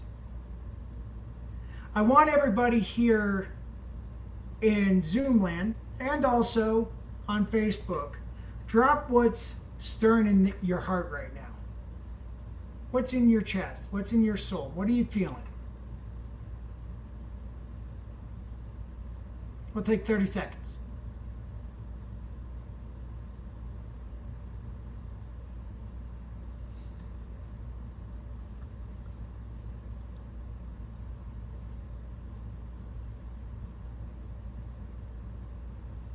Peace. I agree, Travis. Gratitude. I agree, Sierra. Lots of love, gratitude, excitement for the future. I agree, Tish. Excitement for the unknown. Yep, Ash. That every day, every moment is a opportunity for a fresh start. Safe space. Thank you, everybody. You know, 8 years ago, on April 19th, even though I had my ex-wife when we got the call, I didn't have that. I remember hitting the ground in tears when I got the call. And even though I was on the ground, which felt like days, right? Something stirred within my heart and soul. Even though I didn't know what it was, I had to push it aside for a moment because I had to jump into action to take care of the family. And as the weeks and months went on, right? that feeling stayed in there. And at first I thought it was maybe I ate some bad tuna. Maybe it was an upset stomach. But you know what it actually was? It was that fire starting to ignite. After everybody went home, I knew I had to do something. Because as I talked about when we first kicked off the summit, Joe's my best friend, my hero, my protector, my guardian. And when he passed away, the person that I would call wasn't here anymore. I had to grow up pretty fast. Even though I was 35 years old and an adult, this was my first major loss. And 2 or 3 months after his passing, that feeling in my heart and in my soul did not go away. It started to feel like heartburn. And what was crazy, it wasn't heartburn. I decided that I needed to build this movement, this mountain, even though I had no idea what it was, and I was running away from it. It was being built 8 years ago. Because I wanted to plant a flag at the summit. And I wanted to hand off the torch to everyone that would join me so that they would never feel like they were alone. The silence in that house, in my basement, was deafening. All I could hear was my screaming for him to come back. All I could feel was the breaking of my heart. Death is an inevitability. We're all going to go through that at some point in our life. But I decided 3 months after Joe's passing, I didn't want anybody to ever feel like that they had to go through it alone. And that nobody was ever to have to climb alone. Not on my watch, not with the experience that I have up in the high country. There are so many out there that could talk about climbing a mountain metaphorically. The only person that could really challenge me on this is Josh Aronovich. He has a story of sliding down a Russian mountain without shoes. But I have the experience of hiking in the Black Timber 12, 13,000 feet up in the high country. And I decided to take that pain and turn it into the Mountain Summit Virtual. And sometimes I look at myself and I wish my ego didn't get in the way 8 years ago. I wish my stubbornness didn't get in the way. But I look back at it and there was something that I can't remember who it was, but maybe it was Faber, maybe it was Bobby Jones, I don't know, maybe it was Tish. But I wasn't ready 8 years ago to take on what we have built here. At 6:45 a.m. Mountain Standard Time, we were at base camp. And look at where we're at now. Over the course of the next 2 days and what you've seen so far, you're going to hear stories of 40 plus climbers. Everyone carrying a name, a face. You're going to you're going to feel the fire within their heart and soul. You're not an audience any longer today. Audiences watch. Climbers climb. And everyone that has been a part of the summit since February 22nd of 2025 to June 10th of 2026 are not audience members. These are climbers. You're part of a rope team. And I need you to act like it to everyone that's in this room. I know right now there's some of us here that have to go through our daily activities, right? Running businesses, taking care of kids and stuff like that. And that's totally understandable. But to be a part of a rope team, I need you to turn on your cameras. I need you to invest in yourself. I need you to honor the ones that we have lost, but also to live your legacy in the now. Talk in the chat, as Ashley's been asking throughout the morning. Say their names. Lift each other up the wall of the mountain. That's how this mountain works. You're not going to sit back and get comfortable. The first couple of summits, that's how we did it, because we were building it. 8 summits in, you ain't going to sit back with me. I've been up the mountain 8 times throughout my life in the last year and a half, but I can guarantee you I've been up this side of the mountain more times than 8 times. And I can share different stories throughout the next 2 days that will show you that I know what I'm talking about. This step that we are going to embark on as we continue up the switchbacks, as we continue up the side of the mountain and we push for the summit, we're going to hit different parts of camps as we go up the side, is the reason why this month's theme exists. This step is the torch. There's going to be no more darkness. There's going to be no more fear of the unknown. Our loved ones are not going to remain silent. The only way that they remain silent is if you don't speak of them. You saw Mark as his face lit up when Tish asked him to describe his nephew in 3 words. And I loved how she challenged him to do it again. Joe, in 3 words for me: family, integrity, and determination. That is my brother in a nutshell. The torch is the full flame. You're not going to light the torch to only have half of the flame or a third of the flame.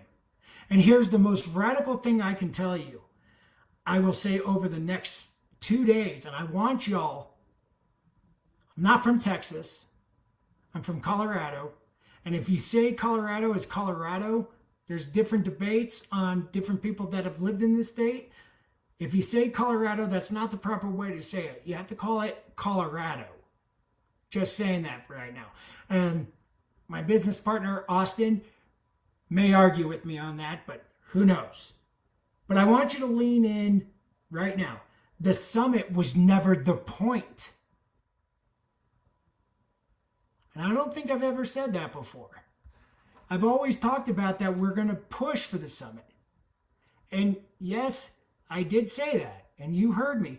8 years building this mountain, and I'm telling you, the summit is not the point. You're not going to want to remain there. You're not going to want to stay there. It's a beautiful place to be. You're going to see so many incredible views. Because what happens when somebody reaches the top alone, they stand there for a minute, they go, ooh, this is pretty. It's cold, it's freezing, but I want to go higher.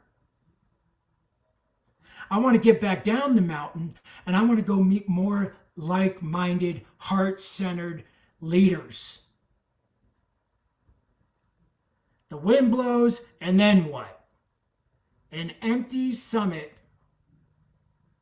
is just a cold piece of rock.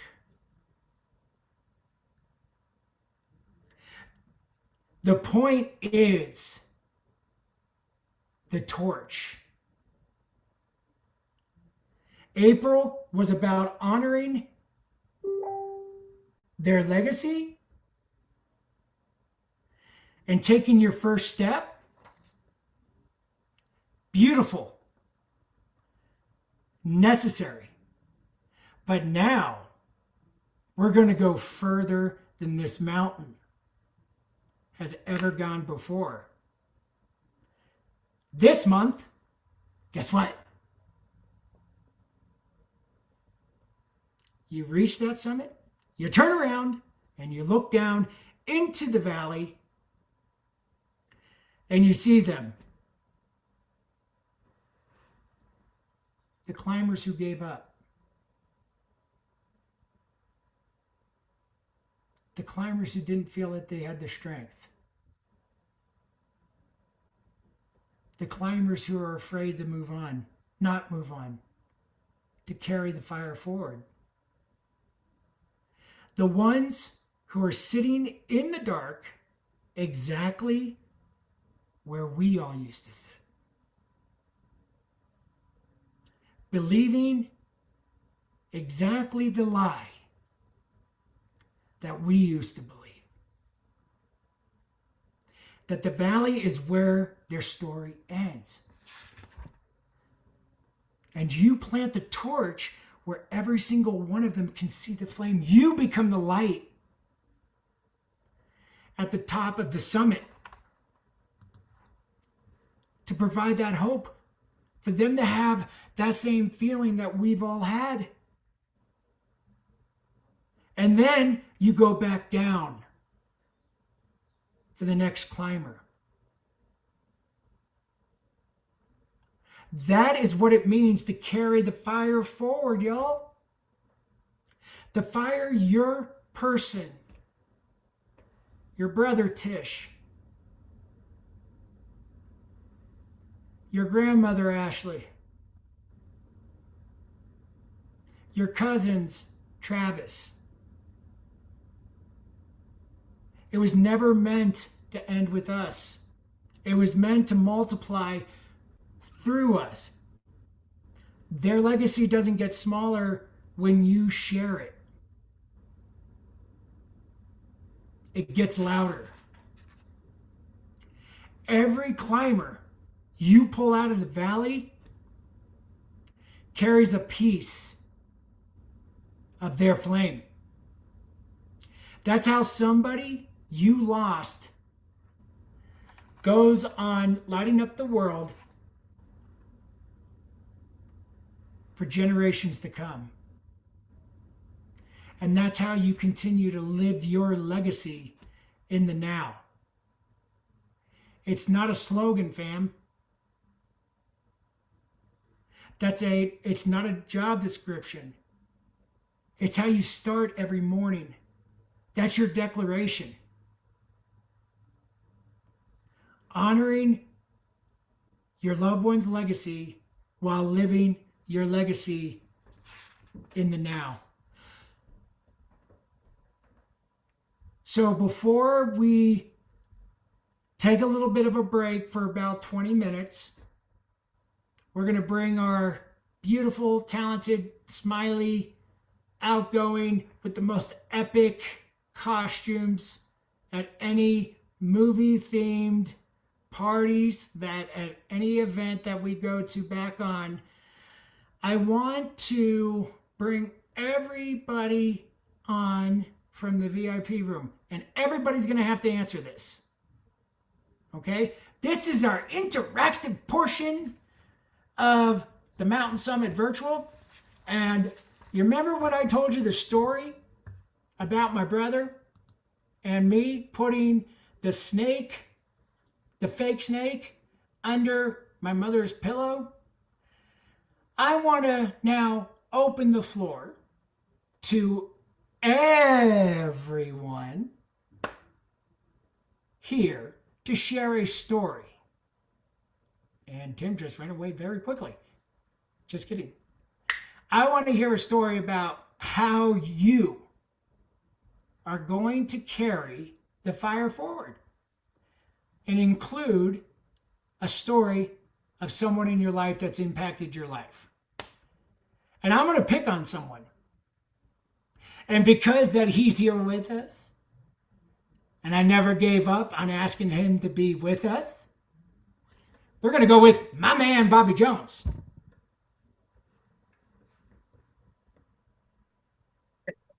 David, I love you to death, bro, but I just walked out of this office and I have no idea what the heck you just put me on the spot to do. So Okay, if you I thought you were going to say you had to go to another appointment.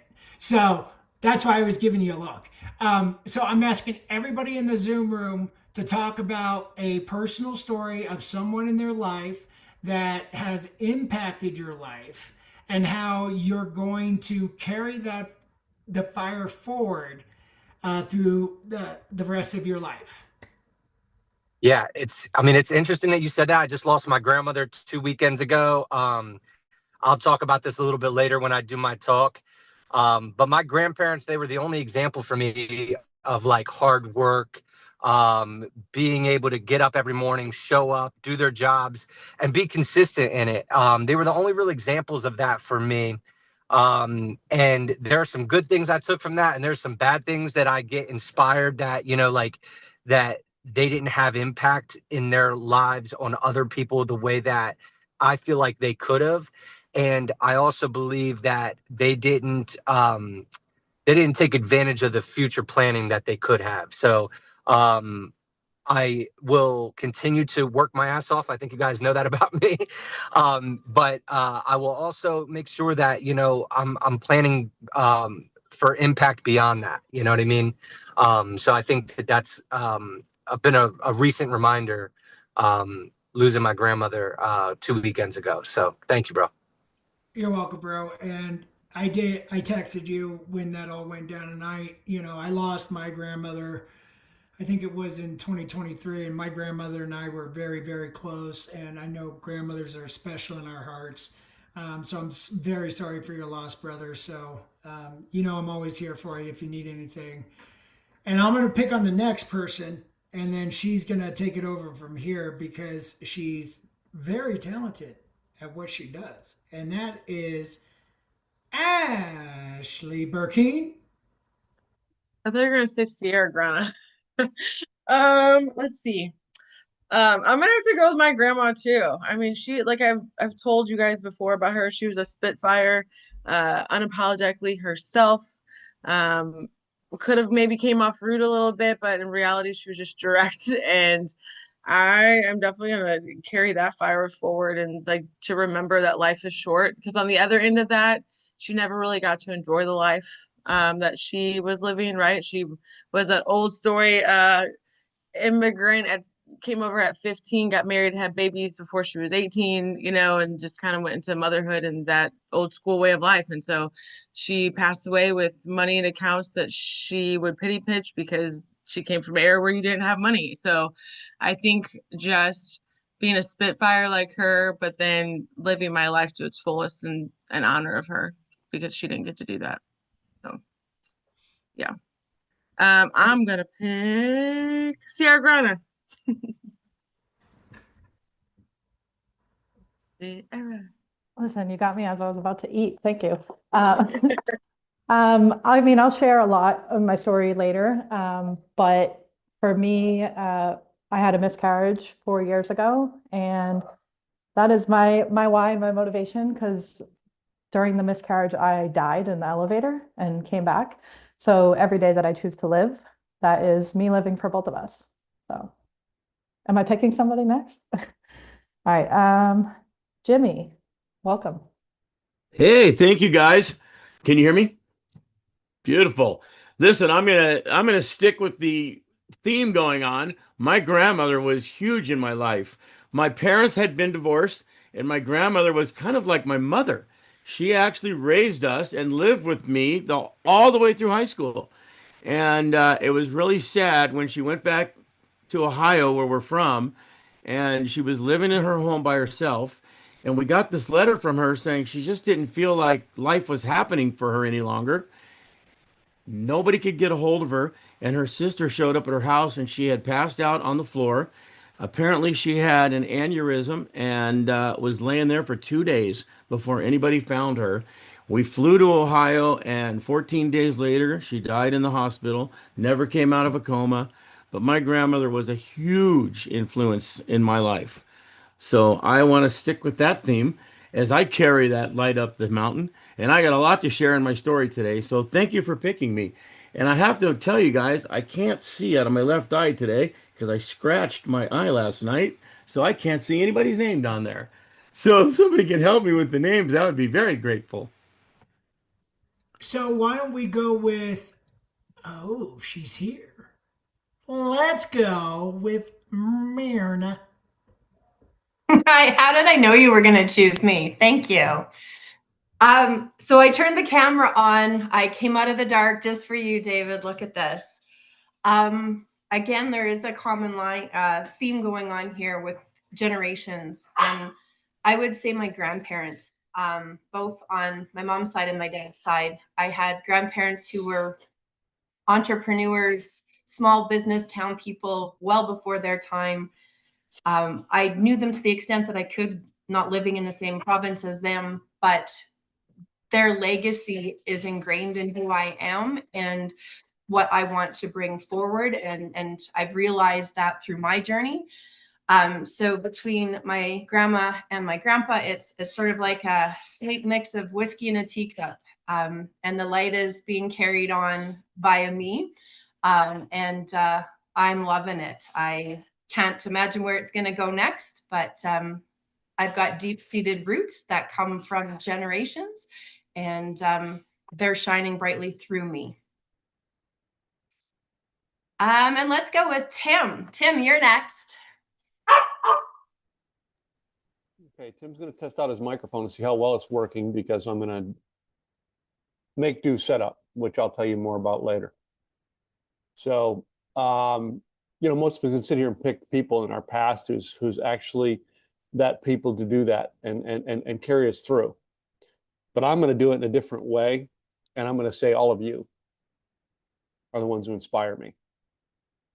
When I come into rooms, all right, and hear different stories, that is what keeps me going. That's what inspires me, knowing that we're all living and carrying on something.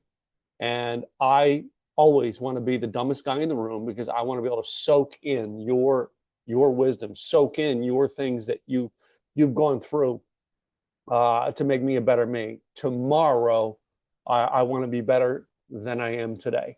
And it's by meeting people like you, all of you. So I'm going to say all of you. And with that, I'm going to pass it off to Deb over there. I'm not crying. You're crying. I'm going to go to generational. I'm liking that. And I'm specifically carrying the fire forward from my two grandfathers, Kenneth Black and Frank Rossman Sr. They each broke generational chains of cruelty. They were each beautiful, strong, caring, nonviolent men. And I see them in all of the men in this room.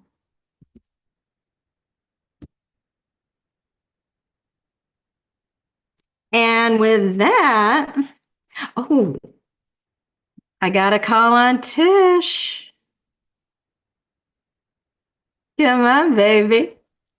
Hello, baby. And I've been practicing and just failing miserably. Okay. I have a very large family. Both sides of the McNultys and the Lovegrens, immigrants. Both sides, activists. And you're not surprised by that because of who I am, how I act, what I do, what I say, how I cheer, how I cry, how I'm very open but very private. And the greatest impact on me is when I chose over 30 years ago to not go towards the blinding white light and to stay here and to not simply exist, And I have to echo what Tim said, because when I chose to not just simply exist, that gave me superpowers of the art of observation. And I observe and I question and I ask. And I'll end with this on my art of observation. I was watching TV one night and it was talking about a gentleman that had fallen out of a canoe on the Mississippi River, which is very dangerous. He did not have a life jacket on, but his friend had a life jacket on. And the friend is standing at the banks and they are searching for this gentleman that did not have the life jacket on. And the person standing at the banks with the life jacket on was one of our employees.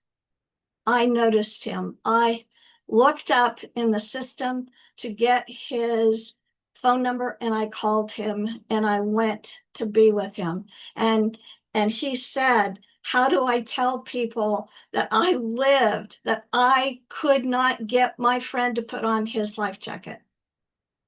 And that, my friend, that's what I'm all about, the art of observation. God love you all. Tish, Deb, Tim, Sierra, Myrna. I know I say your name wrong, but I do that just for fun because I've been doing that since last year in Nashville because it's just the way we roll. Jimmy, Ashley, you know, just now I'm going to have to say this. Bobby J. I just love saying it now like that, so that's how it rolls. Before we give everything back to the amazing, the talented, the most epic MC of all, I want y'all to do something really quick for me. We might take a little bit of a break. Can you actually believe that in the history of the Mountain Summit Virtual, we might take a break? Who knows? I can be like Michael Faber. I could just keep talking because, as we all know, Michael Faber loves to talk. But I could rival the man, but he's very competitive, so I might have to. But anyways, I'm going to keep the emotion theme going here. I want everybody except for Bobby because he's driving. If he can do it, do it. But please don't crash.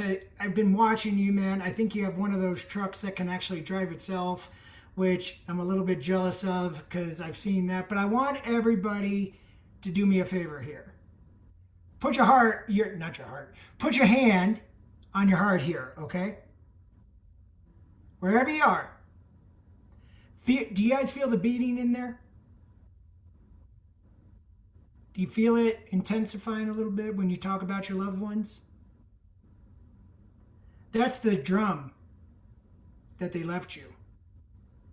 And for those who have recently lost someone, it could be beating a little bit faster because they're still with you. Here's the crazy thing. When we lose someone we love, they don't really leave us. What that is, that's the fire within you, still burning right now, today. Now repeat after me. Type it in the chat, say it out loud. I don't care which type it is, but I want you to mean it. I'm not moving on. I am moving forward. Let's say it. I am moving forward. I am done whispering their name. I will get loud. I am not climbing this mountain for me alone. I am climbing it to carry the fire forward.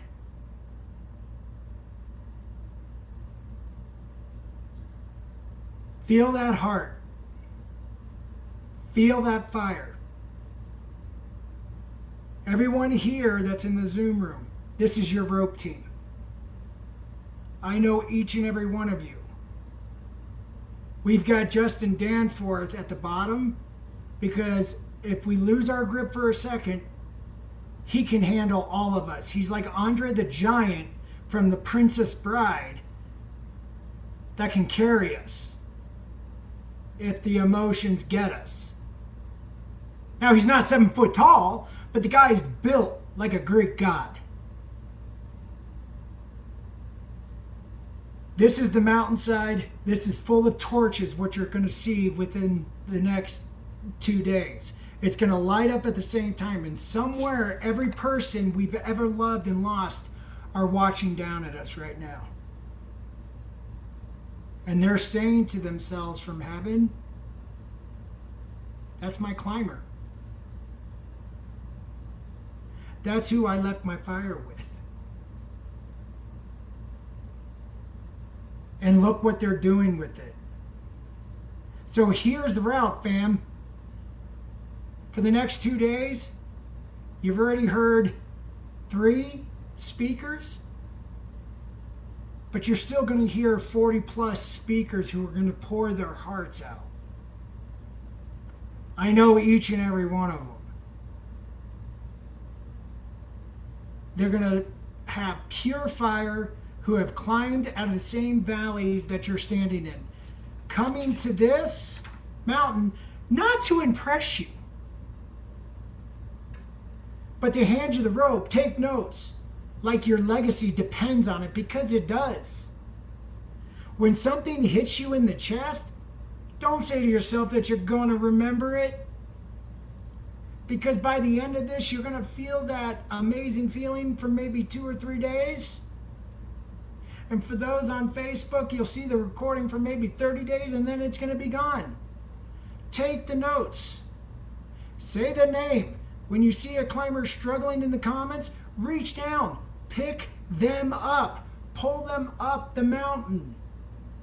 That's the mountain. That's the rope. And that is the green and black family. That is the mountain family, y'all. 8 years, multitudes of climbers. One fire that refuses to go out. I had many choices to give up this fire. Many obstacles. Many health challenges. But I refused to quit because I knew that this mountain needed to be here. Not for me, but for all of you here in Zoom, for here on Facebook. For the ones who have moved on, they gave us the fire. We climb with it. And at the top, we don't keep it. We pass it. This is the 8th summit. This is carry the fire forward. Are you going to climb it? Or are you going to sit in the valley? Are you going to stay within base camp? Or are you going to come join the movement with us? Ashley, it's all yours, sis. Dang, just like that. No, David, so good. See, now let me give you your flowers. Thank you for that. Right? It was like the perfect timing, a great segue for the rest of the day. So thank you. Appreciate you as always. All right. So next up. And I'm excited because just so you guys know, if you didn't give me a bio or I didn't know you, I stalked you on social media. So that's where I'm getting the info about you. So the next speaker is a coach, a best-selling author, an entertainer, which I just, if that word is the adjective you use in your bio, I just know you're a good time, right?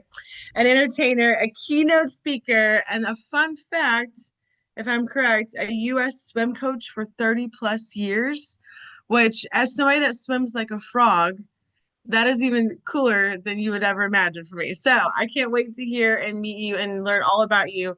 Guys, without any further ado, please welcome Jimmy Owens.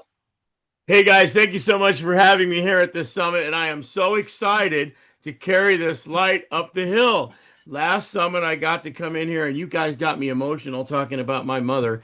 And I got a lot of stories to tell you this time, but I want to tell you right now that I have one thing that everybody here needs to understand. And I think I heard Dave say this earlier.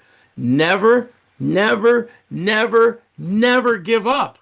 We have to never give up carrying that light up the hill because it's going to help somebody along our path. My whole background, you heard a little bit about me being a swim coach. Yes, I spent 30 years coaching USA Swimming, and I could help that frog kick for sure. I could definitely help that. I also have been a best-selling author. I am a keynote speaker, and I am currently working on getting new things happening in my life to where I am getting out of California, I hope. Maybe even come and visit you guys out there in Colorado. I love that place. Anyway, let me tell you a little story, if you don't mind. In 2023, I had congestive heart failure, and I ended up at UCLA, and I almost died. I was in the hospital for 5.5 months, and they put a new heart in my body. That's what saved my life. With that being said, now you know the major story of my life is I've had a heart transplant. It had nothing to do with championship swimmers. It had nothing to do with best-selling books. It had nothing to do with things that I've done over my life, working in the entertainment industry. Man, making movies was great. But getting a new heart, having somebody else's soul in my body, now I am responsible for two of us. I wake up every morning and I do put my hand on my heart and I say thank you to God, thank you to the donor, and thank you for giving me another day to be here in this life. Thank you for giving me another day to be here to help somebody else inspire themselves. Needless to say, while I was in that hospital, I'm going to tell you the story that I did and what helped me with my rehab. And this might help some of you as you get over the hurtfulness, or you get over the sadness, you get over the heartbreak of losing somebody in your life. I created what I call the swim philosophy. And of course, I'm a swim coach, so it had to be the swim philosophy. The S stands for serious. No matter what it is in life we do, you've got to be serious. You've got to decide, hey, I'm going to have a vision. I'm going to set some goals. I'm going to make a determination that I'm not giving up. I'm going to be dedicated to whatever it is I'm deciding to do. I'm going to get serious. Doesn't mean you've got to be the best, but you got to get serious. The W stands for you got to want to win. And want to win, again, we all know Michael Phelps. We all know Katie Ledecky if you're a swimmer. If you know, gosh, I just heard one of the Williams sisters is back playing tennis again. You know, athletes coming out of, excuse my phone there, athletes coming out of retirement. And you just never know. You've got to want to be serious. You got to want to win. And that want to win doesn't mean first place, but it does mean you've got to want to be better than what you are. With that being said, what comes next in the swim word? The I. This is the hardest part for most of us. The inspiration. There are many days when I certainly didn't feel like going to practice. There are many days when it was freezing cold outside, and I knew that one or two kids would be there, and I didn't want to go, but I knew somebody would show up. And with that being said, I showed up and I gave it my all, and that one or two athletes that were at the pool inspired me to do my best job. And I think that inspired them back. And that's going to, for every one of you, as we get over the sadness of losing somebody in our life, like me losing my mother, and we talked about it last time, sometimes we have to do things that will inspire us to remember them, inspire us to feel them in our heart and know that they're still with us. That's my inspiration.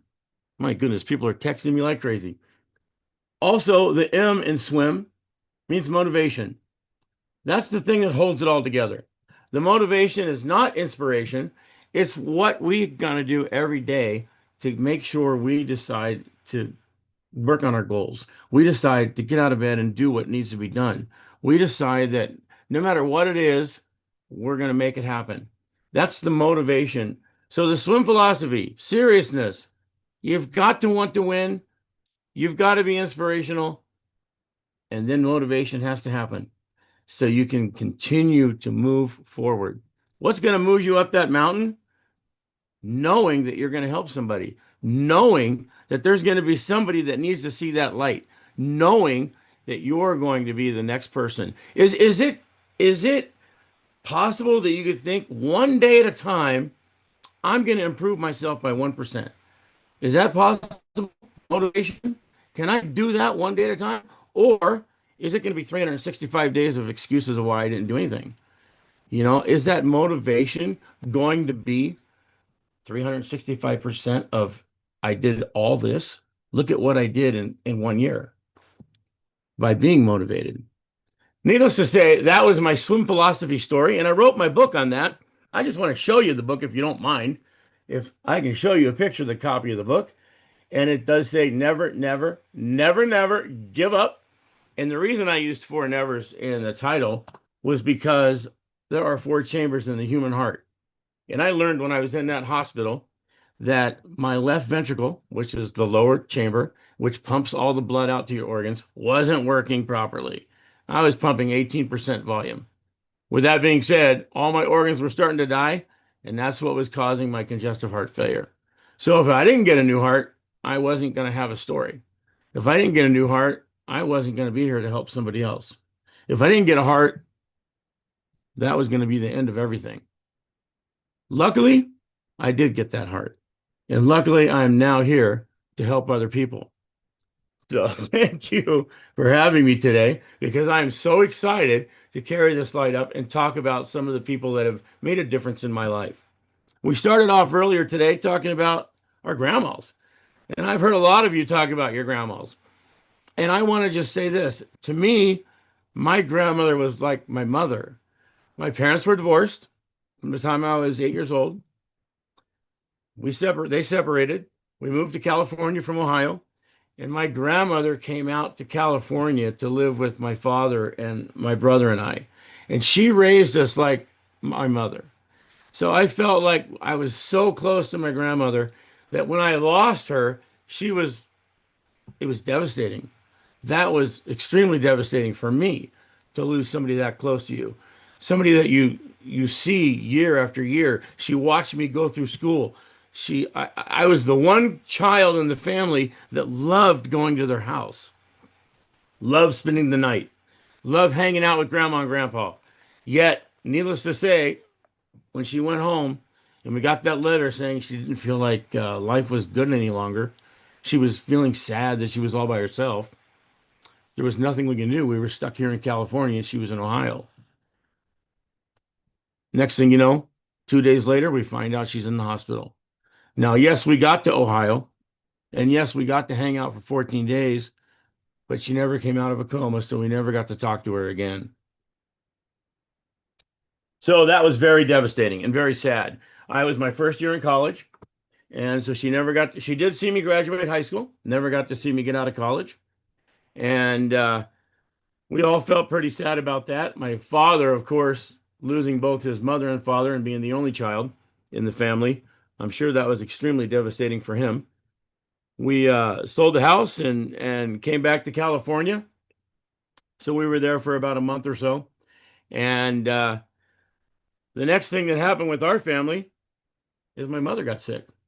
And we talked about this at the last summit. As we were climbing the mountain, Dave got me to talk about my mom. And I don't think I talked about my mother since she passed away.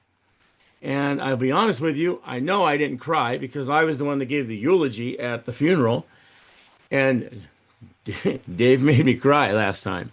I literally got emotional on this Zoom and thought to myself, wow, it finally came out. It had been 3 years, maybe 4 years almost. And I finally got the emotions out. So with that being said, that's why I was really happy to be asked to come here and talk to you guys again and share with you some of the things that I've learned over the last couple of years and some of the things that hurt me and some of the things that helped me. We talk about people that help us in our lives. You know, it's funny. You had Tim Gillette on here earlier. Tim's a guy that helps me all the time. He's on the Zoom meetings and he's helping me with my website and doing all kinds of great stuff. And he gives me all kinds of cool ideas.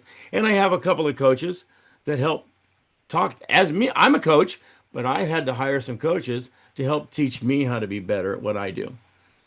We sometimes have to ask for help.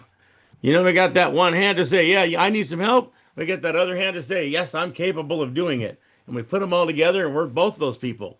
And that's what I want you guys to understand, that we are both of those people and we are capable and we are able to do more than we think we can.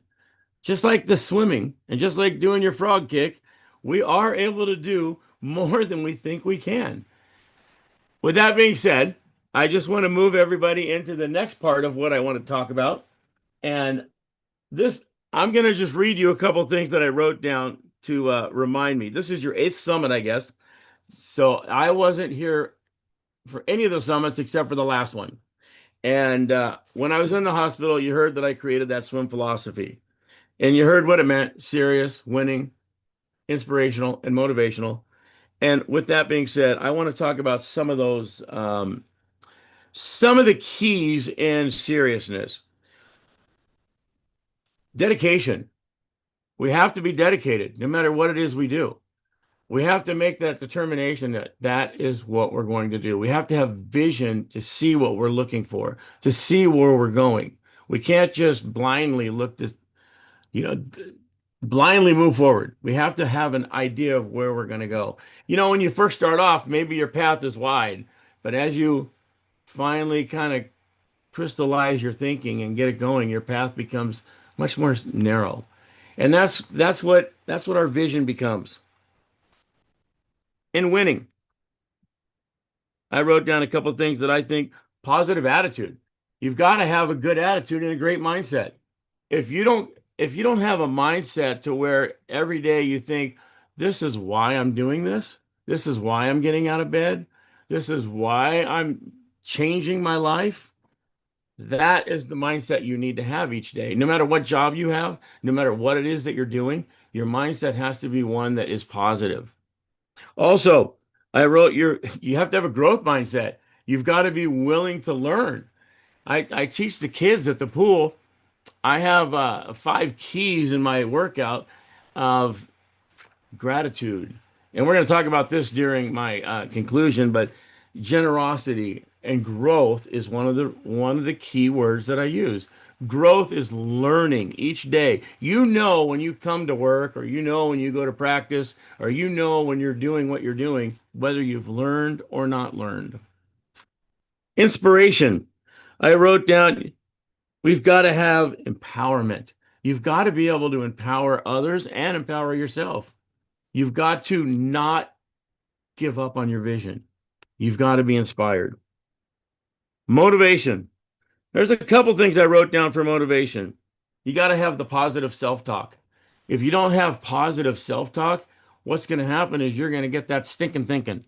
And the world wants to give you stinking thinking. It doesn't want to give you anything positive.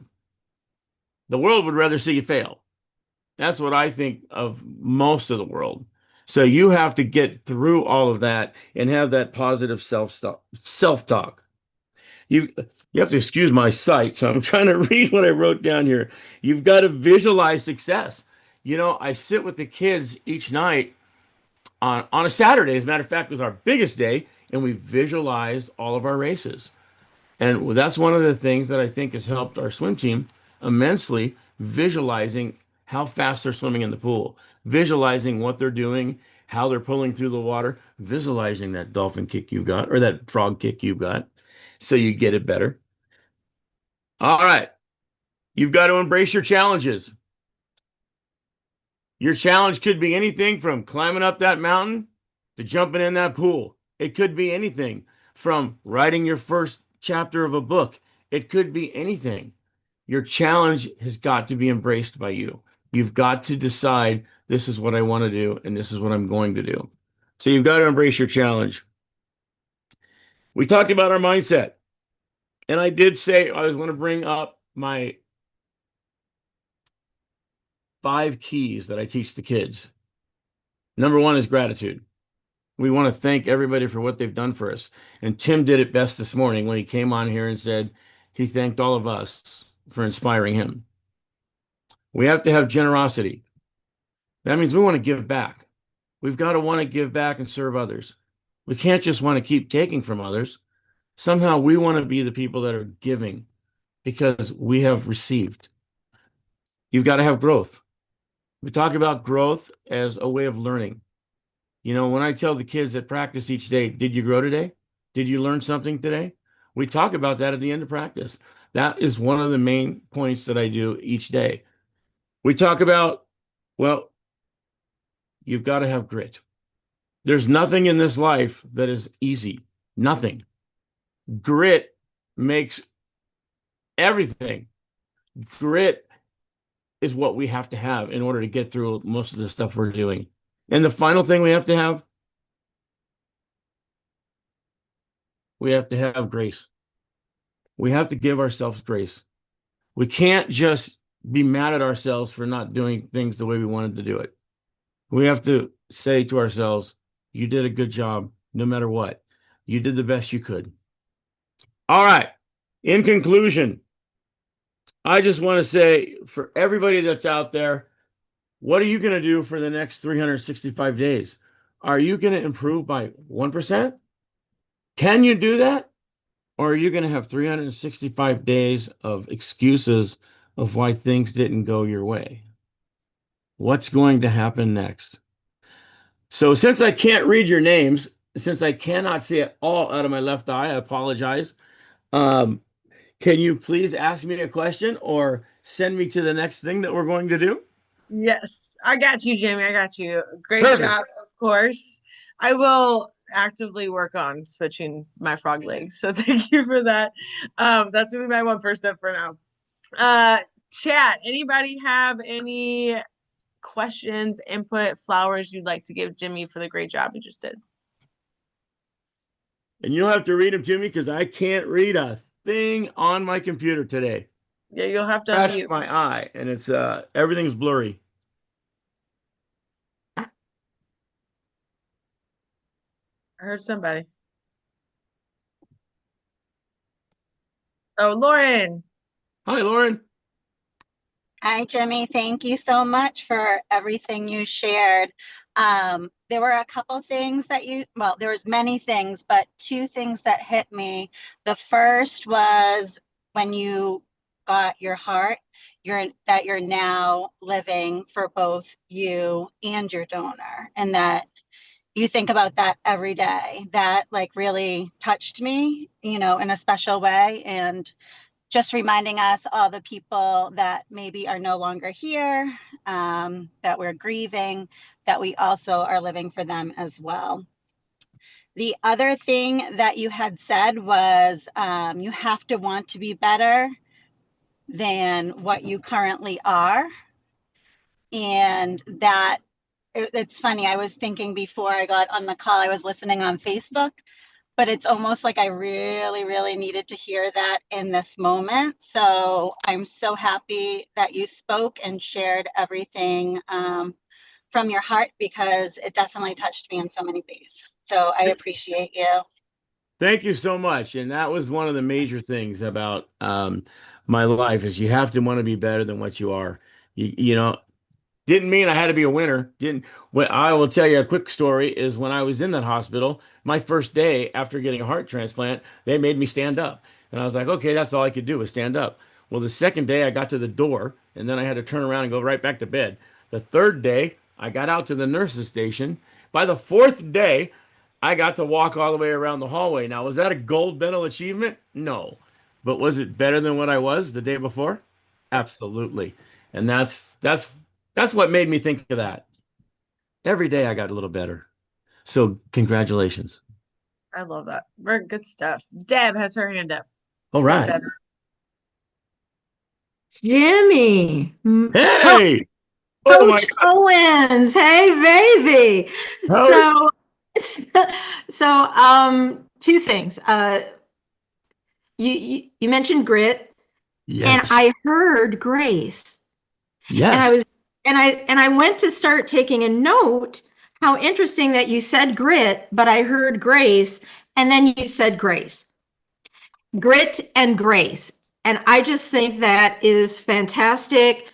I might have to cross stitch it on a sampler if anyone knows what that is. Anywho, and I also wanted to say, I understand why you are a sought after coach, because my snarky response when you were saying improved by 1% is, but I'm perfect. That was my snarky response in my head. Followed by, actually, I recall reading something to the effect of, if each day you're not learning something new or bettering yourself in some manner, or just, appreciating and gratitude and actively doing things like that, then you are actively dying. That's true. If you're not improving, you're dying. Thank you. Mwah. That's awesome. Thank All right. you. And Jimmy, since you can't read, I'll read it for you right now. But Sierra Grana says, they're showing you some love in the chat. And Sierra says, there's too much noise around her. She has littles, of course, and incredible job. Oh, So, thank you so give much. me your flowers. For those of you out in Facebook land, I know Jimmy said he can't read today, but Facebook leaves lives up for 30 days. So make sure you guys are giving him his flowers and dropping in the comments and showing him some love, because you did do a wonderful job. Anything you'd like to add, Jimmy, before we hand it over to David briefly? No, I think that you guys are amazing. I love this group. The only thing I'd like to add, if anybody would want to get a hold of me, you can easily find me with my email. It's very simple. Jimmy@jimmyowens.com. Jimmy@jimmyowens.com. My name. Awesome. I made We it love easy. that. Yeah, we love an easy email, right? Guys, make sure that you are connecting with each other as well, right? Don't let the summit stay on the floor of the Zoom room. Make sure you guys are connecting. For the speakers, leave your info in the chat. You guys can save the chat. I don't know if you know you have that ability, but make sure you're connecting outside of the next 2 days and in the future, building those relationships. David. Yes. I agree with that, y'all. And since we've got Tim here, Mr. Tim Gillette also works on our website, and something I thought about last night, and this was thanks to Jimmy. Tim, maybe we can work something on the website where everybody who has been a part of the summits over the last year and a half, if they send contact information to myself or to you, we can put their contact information onto the website, onto our community page. So that everybody can, I know we have Facebook and stuff like that, but, with the community page, we can get everybody connected to each other as a thank you from us here at New Beginnings to get everybody connected. And we'll talk about that down the road, but I just had that idea last night as I was not sleeping. I was trying to sleep, but it didn't work. So just thought I'd throw that out there before I forget. So, ladies and gentlemen, we're going to take about a 25-minute break. We're ahead of schedule. But before we do that, I want everybody to listen very, very closely. Starting at 11 to 12 p.m., we've got a new feature that's coming to the Mountain Summit Virtual. We've got a workshop starting at 11 a.m. MST with the amazing, talented, also beautiful young woman by the name of Amber Furman that she will be taking us through at 11 a.m. 11:30 a.m. MST, our special surprise guest speaker, which there is only a small handful knows about this unless Michael blabbed it, because he told me he knew what it was because Tim told him who it was, which it was supposed to be under wraps, but that's okay. I'm just kidding, Tim. I'm teasing you. But I love giving people hard times because I'm excited because this summit has been incredible. They are coming at 11:30 a.m.